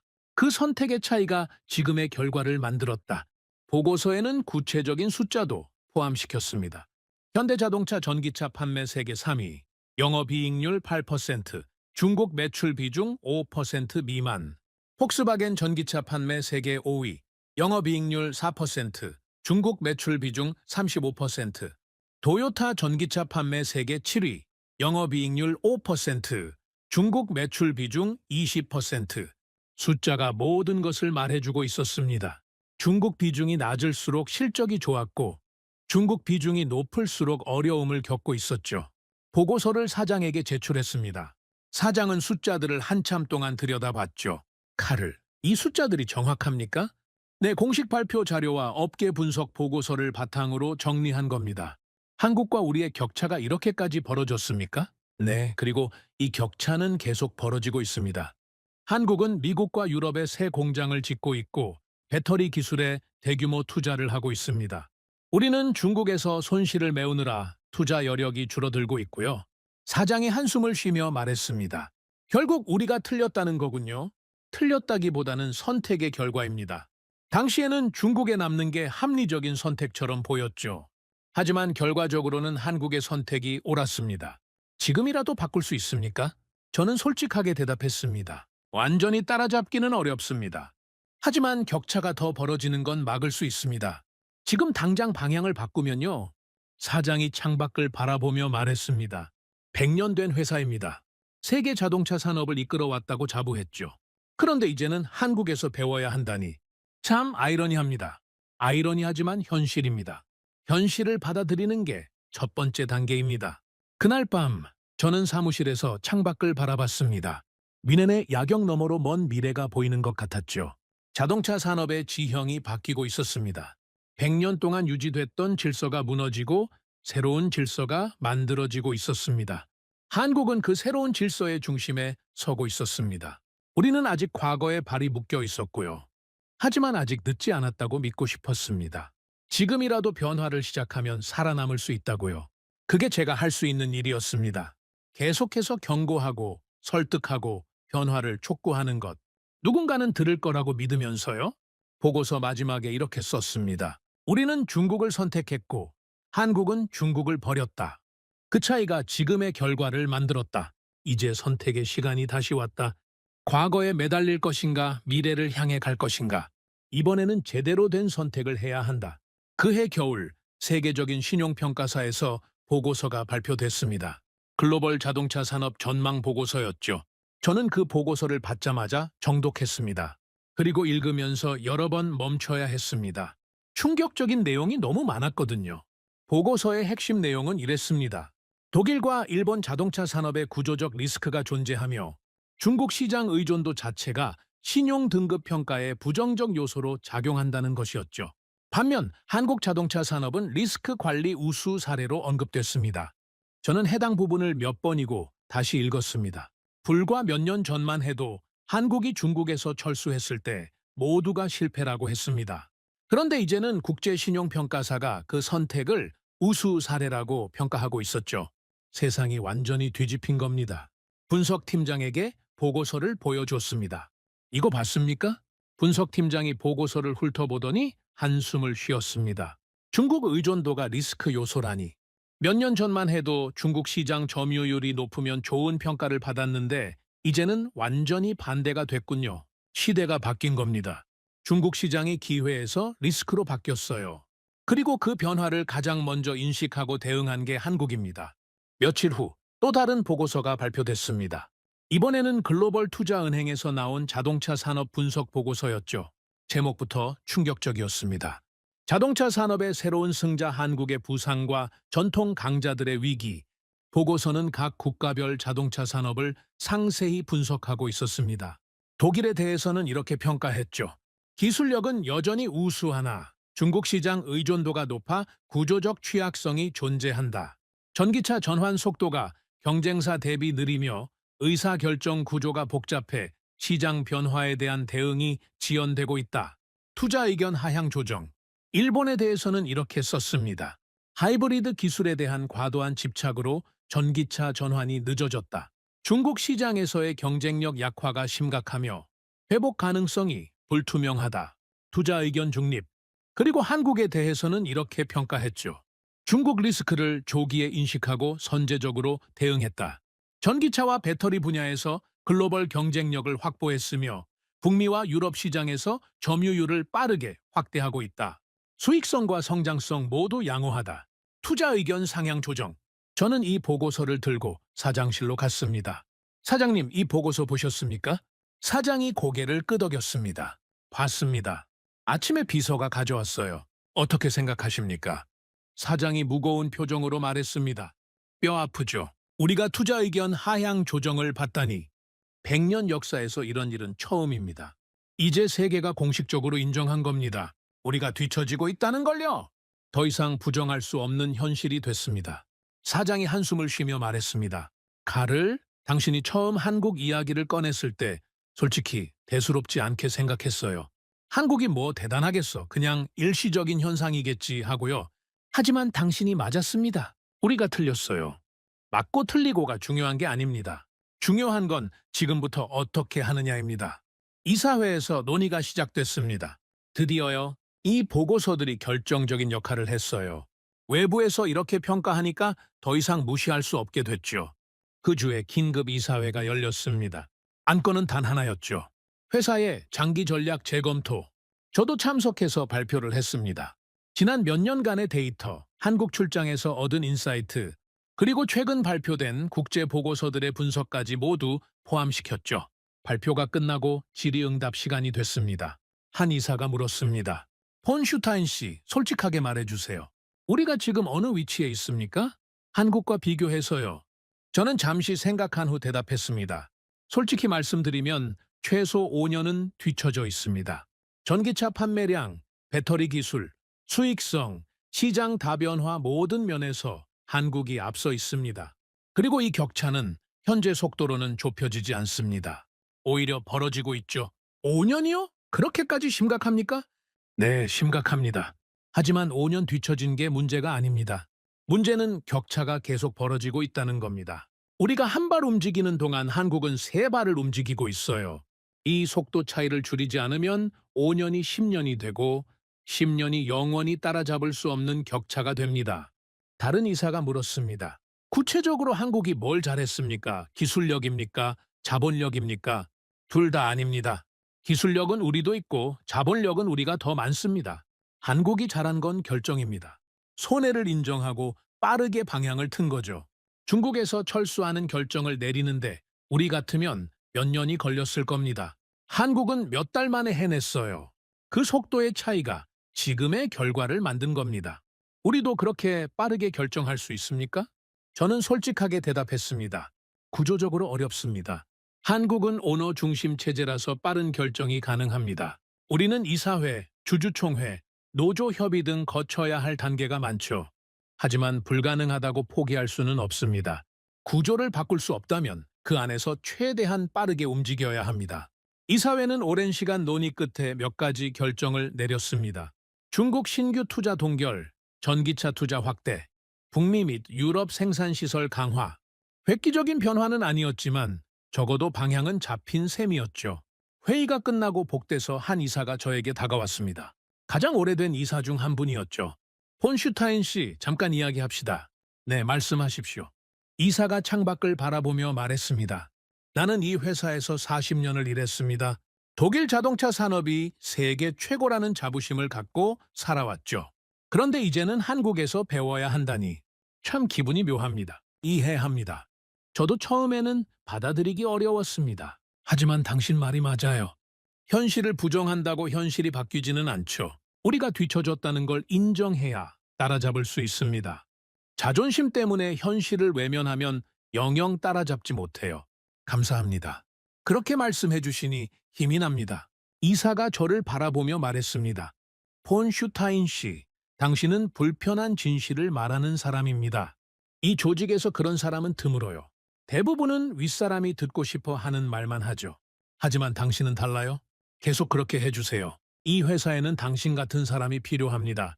그 무렵 저는 일본과 미국 동료들과 정기적으로 연락을 주고받고 있었습니다. 상황이 어떻게 돌아가는지 공유하기 위해서였죠. 도쿄의 다나카에게 전화했습니다. 일본 상황은 어떻습니까? 다나카가 지친 목소리로 대답했습니다. 점점 나빠지고 있습니다. 도요타가 실적 전망을 또 하향 조정했어요. 중국 판매 부진이 주요 원인이죠. 내부적으로는 구조조정 이야기가 나오고 있습니다. 구조조정이요? 도요타가? 네, 믿기 어렵죠. 세계 최대 자동차 회사가 구조조정을 논의한다니. 하지만 현실이에요. 중국에서 계속 손실이 나고 전기차 경쟁에서도 뒤처지고 있으니까요. 경영진은 뭐라고 합니까? 아직도 하이브리드가 답이라고 주장하는 사람들이 있어요. 전기차는 시기상조라고요. 하지만 시장은 이미 전기차로 넘어갔잖아요. 현실을 부정해봤자 소용없는데 말이죠. 미국의 마이클에게도 연락했습니다. GM 상황은 어떻습니까? 마이클이 한숨을 쉬며 말했습니다. 복잡합니다. 중국 사업은 계속 악화되고 있고 북미에서는 테슬라와 경쟁해야 하는데 쉽지 않아요. 그리고 이제는 한국 차들도 치고 올라오고 있죠. 사방이 적입니다. 한국 차가 미국에서 그렇게 잘 팔립니까? 엄청나게 잘 팔려요. 특히 전기차 시장에서요. 현대랑 기아 전기차가 품질 대비 가격이 좋다는 평가를 받고 있거든요. 미국 소비자들 사이에서 한국 브랜드 이미지가 완전히 바뀌었어요. 예전에는 싸구려 이미지였는데 지금은 스마트한 선택이라는 이미지가 됐죠. 역전됐군요. 완전히 역전됐습니다. 솔직히 부러워요. 한국은 어떻게 이렇게 빨리 변했을까요? 저는 한국에서 봤던 것들을 떠올리며 대답했습니다. 위기를 기회로 바꾸는 능력인 것 같습니다. 중국에서 쫓겨났을 때 좌절하지 않고 새로운 방향을 찾았죠. 그리고 전 조직이 그 방향으로 일사불란하게 움직였습니다. 우리는 그게 안 되잖아요. 각자 따로 움직이고 의견 충돌이 생기면 끝없이 회의만 하고 그해 연말 각종 연간 보고서와 순위가 발표됐습니다. 저는 모든 자료를 수집해서 정리했죠. 숫자들이 모든 것을 말해주고 있었습니다. 글로벌 전기차 판매 순위 1위 테슬라, 2위 비아디, 3위 현대기아. 글로벌 자동차 기업 시가총액 순위에서도 현대기아는 상위권에 올랐습니다. 반면 독일과 일본 기업들은 하락세였죠.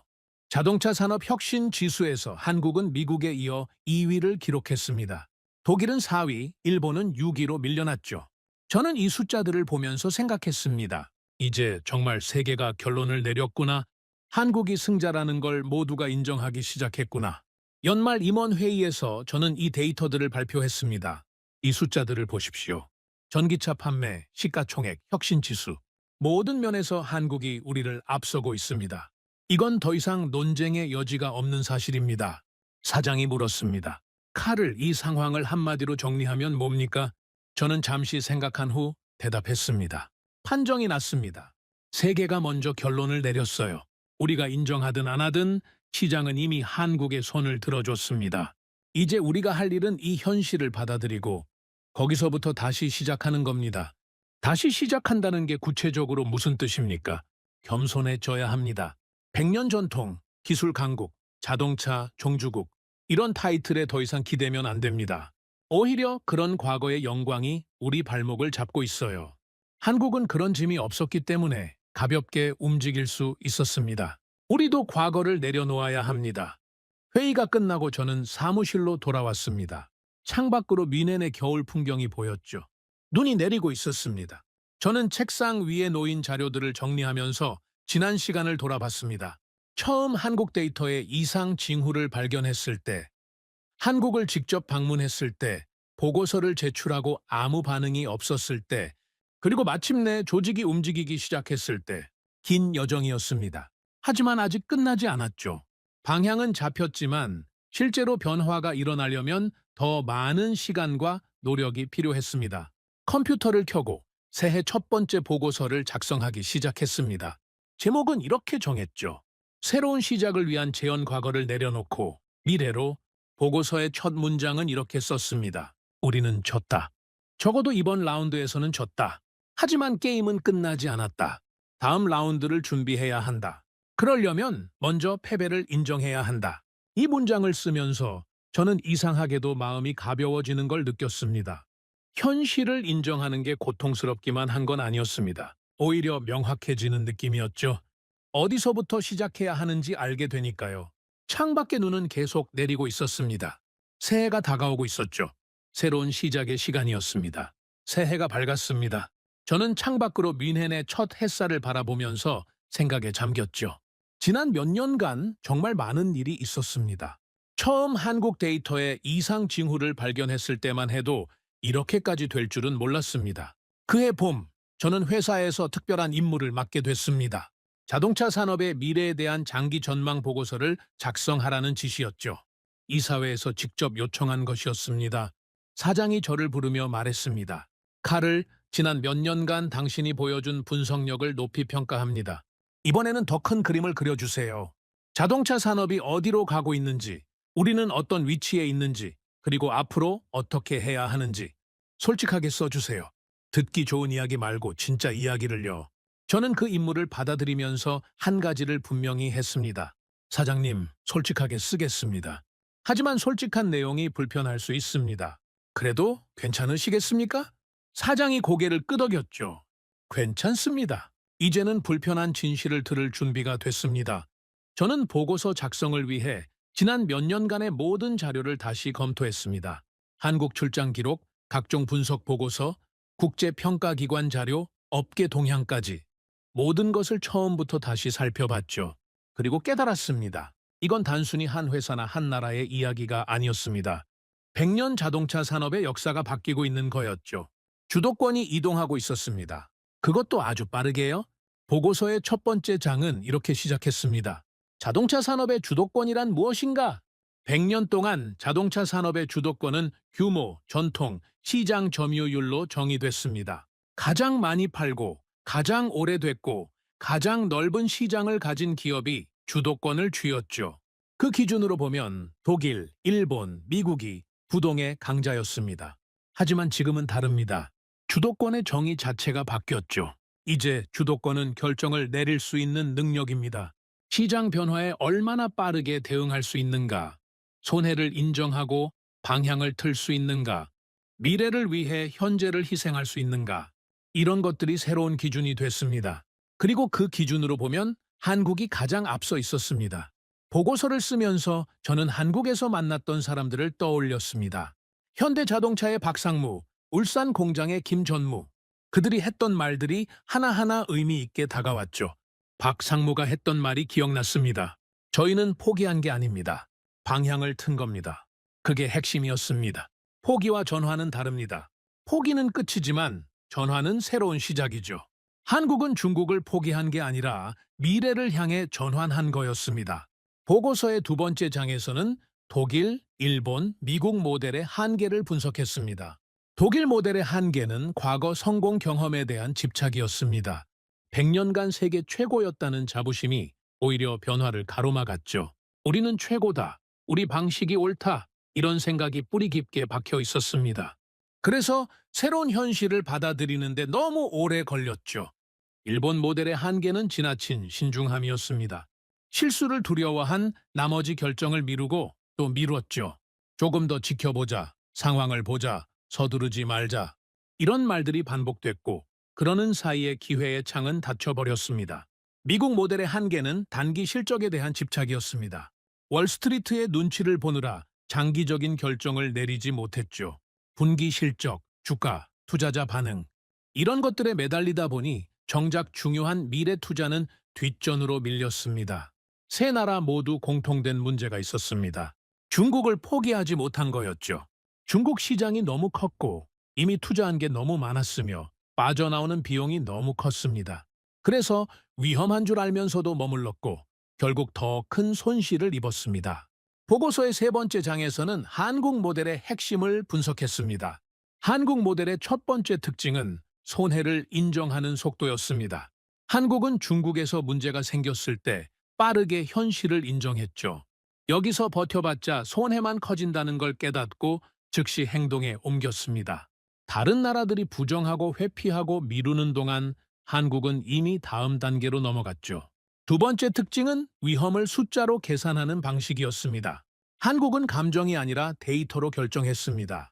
버티면 얼마나 손해인가, 나가면 얼마나 손해인가, 그 차이는 얼마인가. 모든 것을 숫자로 만들어서 비교했죠. 덕분에 논쟁에 휘말리지 않고 빠르게 합의에 도달할 수 있었습니다. 세 번째 특징은 시장보다 기술과 통제권을 우선하는 전략이었습니다. 한국은 단기 매출보다 장기 경쟁력을 선택했죠. 중국 시장을 잃더라도 기술 주도권과 사업 통제권을 지키는 게 더 중요하다고 판단했습니다. 그리고 그 판단이 옳았습니다. 보고서를 쓰면서 저는 한 가지 사실을 분명히 하고 싶었습니다. 한국의 성공은 운이 아니었다는 것을요. 많은 사람들이 한국의 성공을 운으로 돌리려 합니다. 타이밍이 좋았다. 중국과 정치적 갈등이 있어서 어쩔 수 없이 나온 거다. 원래 중국 비중이 낮아서 쉬웠다. 이런 식으로요. 하지만 그건 핑계입니다. 한국도 중국에 남을 수 있었습니다. 다른 나라들처럼 버틸 수 있었죠. 하지만 버티지 않았습니다. 손해를 감수하고 나왔습니다. 그건 선택이었습니다. 운이 아니라 계산이었고 우연이 아니라 전략이었습니다. 보고서의 네 번째 장에서는 산업 내 위상 변화를 다뤘습니다. 한국의 위상이 완전히 달라졌습니다. 몇 년 전만 해도 한국은 추격자였죠. 독일, 일본, 미국을 따라가는 입장이었습니다. 하지만 이제는 다릅니다. 한국이 참고 사례가 됐습니다. 다른 나라들이 한국을 분석하고 배우려 하고 있죠. 국제 컨퍼런스에서 한국이 언급되는 빈도가 급격히 늘었습니다. 경영대학원에서는 한국 자동차 산업을 사례 연구로 다루기 시작했죠. 투자 보고서에서도 한국은 항상 긍정적으로 평가됩니다. 반면 독일, 일본, 미국에 대한 평가는 점점 부정적으로 변하고 있습니다. 구조적 문제가 있다, 변화가 느리다, 미래가 불투명하다. 이런 평가가 주를 이루고 있죠. 세상이 뒤집힌 겁니다.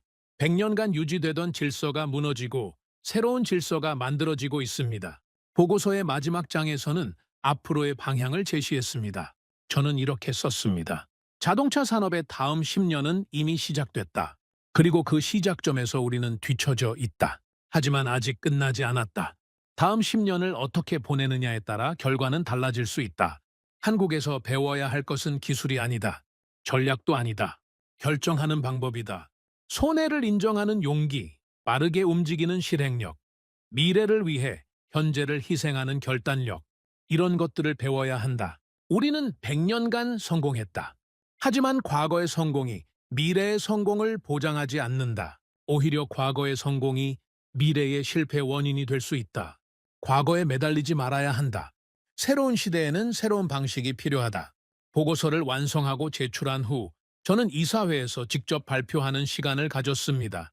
발표를 마치고 이사들의 질문을 받았죠. 한 이사가 물었습니다.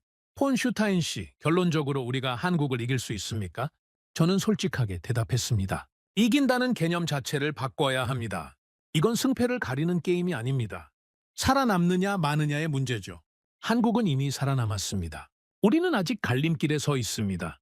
지금 어떤 선택을 하느냐에 따라 우리도 살아남을 수 있고 아니면 역사 속으로 사라질 수도 있습니다. 다른 이사가 물었습니다. 가장 중요한 한 가지가 뭡니까? 우리가 당장 해야 할 한 가지요. 저는 잠시 생각한 후 대답했습니다. 겸손해지는 겁니다. 우리가 최고라는 생각을 버려야 합니다. 배울 자세가 되어야 합니다. 100년 전통이 자랑이 아니라 짐이 될 수도 있다는 걸 인정해야 합니다. 그게 첫 번째 단계입니다. 이사회가 끝난 후 사장이 저에게 다가왔습니다. 카를, 훌륭한 보고서였습니다. 불편한 내용이 많았지만 우리에게 필요한 이야기였어요. 감사합니다. 도움이 됐으면 좋겠습니다. 사장이 창밖을 바라보며 말했습니다. 당신이 처음 한국 이야기를 꺼냈을 때 솔직히 귀찮았어요. 듣고 싶지 않은 이야기였으니까요. 하지만 지금 돌이켜보면 그때 당신 말을 더 진지하게 들었어야 했습니다. 이제라도 들어주셔서 감사합니다. 늦었지만 시작하려고 합니다. 이사회에서 대대적인 구조 개편을 승인했어요. 중국 비중을 단계적으로 줄이고 전기차 투자를 늘리며 의사결정 구조를 간소화하기로 했습니다. 쉽지 않겠지만 해봐야죠. 저는 고개를 끄덕였습니다. 좋은 시작입니다. 하지만 시작일 뿐이라는 것도 기억해 주세요. 한국은 이미 몇 년 전에 시작했습니다. 우리가 출발할 때 그들은 이미 저 멀리 앞서가고 있을 거예요. 따라잡으려면 더 빨리 달려야 합니다. 그날 밤 저는 사무실에서 마지막으로 보고서를 다시 읽었습니다. 몇 년간의 여정이 그 안에 담겨 있었죠. 보고서의 마지막 페이지에는 이렇게 썼습니다. 이 이야기는 애국심의 문제가 아니다. 어느 나라가 더 낫고 못하고의 문제가 아니다. 이건 결정의 이야기다. 언제, 어떻게, 얼마나 빠르게 결정을 내렸느냐의 이야기다. 중국 시장은 위험했다. 모두가 알고 있었다. 하지만 독일은 알면서도 머물렀고, 일본은 알면서도 망설였으며, 미국은 알면서도 계산만 했다. 한국만이 손해를 감수하고 나왔다. 그 선택의 차이가 100년 자동차 산업의 방향을 갈라놓았다. 한국은 운이 좋았던 게 아니다. 계산으로 살아남은 것이다. 이제 우리 앞에도 선택의 시간이 왔다. 과거에 매달릴 것인가? 미래로 나아갈 것인가? 이번에는 제대로 된 선택을 해야 한다. 다음 기회는 없을지도 모른다. 보고서를 덮고 창밖을 바라봤습니다. 미넨의 밤하늘에 별이 빛나고 있었죠. 저는 30년간 자동차 산업을 분석해왔습니다. 그 30년 동안 이렇게 큰 변화를 본 적은 없었습니다. 100년간 유지되던 질서가 무너지고 새로운 강자가 등장하는 모습을요. 한국이 해낸 일은 대단했습니다. 하지만 더 대단한 건 그들이 어떻게 해냈느냐는 거였죠. 위기 앞에서 도망가지 않았습니다. 현실을 부정하지 않았습니다. 손해를 인정하고 계산하고 결정하고 실행했습니다.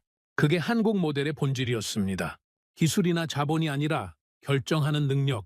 그게 새로운 시대의 경쟁력이었죠. 저는 컴퓨터를 끄고 사무실을 나섰습니다. 복도를 걸으면서 생각했죠. 내가 할 수 있는 일은 다 했다. 경고하고 분석하고 제안했다. 이제는 조직이 움직여야 한다. 건물을 나서면서 뒤를 돌아봤습니다. 100년 역사를 가진 회사의 본사 건물이 어둠 속에 서 있었죠. 저 건물 안에서 수만 명이 일하고 있습니다. 그들의 미래가 앞으로의 선택에 달려 있었죠. 집으로 가는 길에 저는 한국의 서울을 떠올렸습니다. 그곳에서 만났던 사람들, 봤던 공장들, 들었던 이야기들. 그들은 지금도 쉬지 않고 달리고 있을 겁니다. 새로운 기술을 개발하고 새로운 시장을 개척하고 새로운 미래를 만들어가고 있겠죠. 우리도 달려야 합니다. 늦었지만 지금이라도 달려야 합니다. 그래야 살아남을 수 있으니까요. 나는 네 나라의 선택을 동시에 기록한 사람입니다. 중국에 들어가는 건 전략이었습니다. 나오지 못한 건 실패였습니다. 일본은 늦었고, 미국은 망설였고, 독일은 자만했습니다. 그리고 한국은 움직였습니다.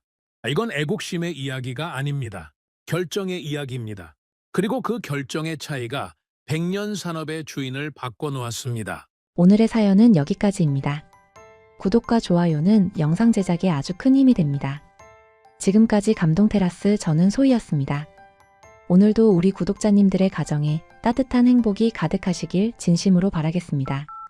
긴 영상 끝까지 시청해주셔서 정말 감사합니다. 내일 더 좋은 이야기로 찾아뵙겠습니다. 감사합니다.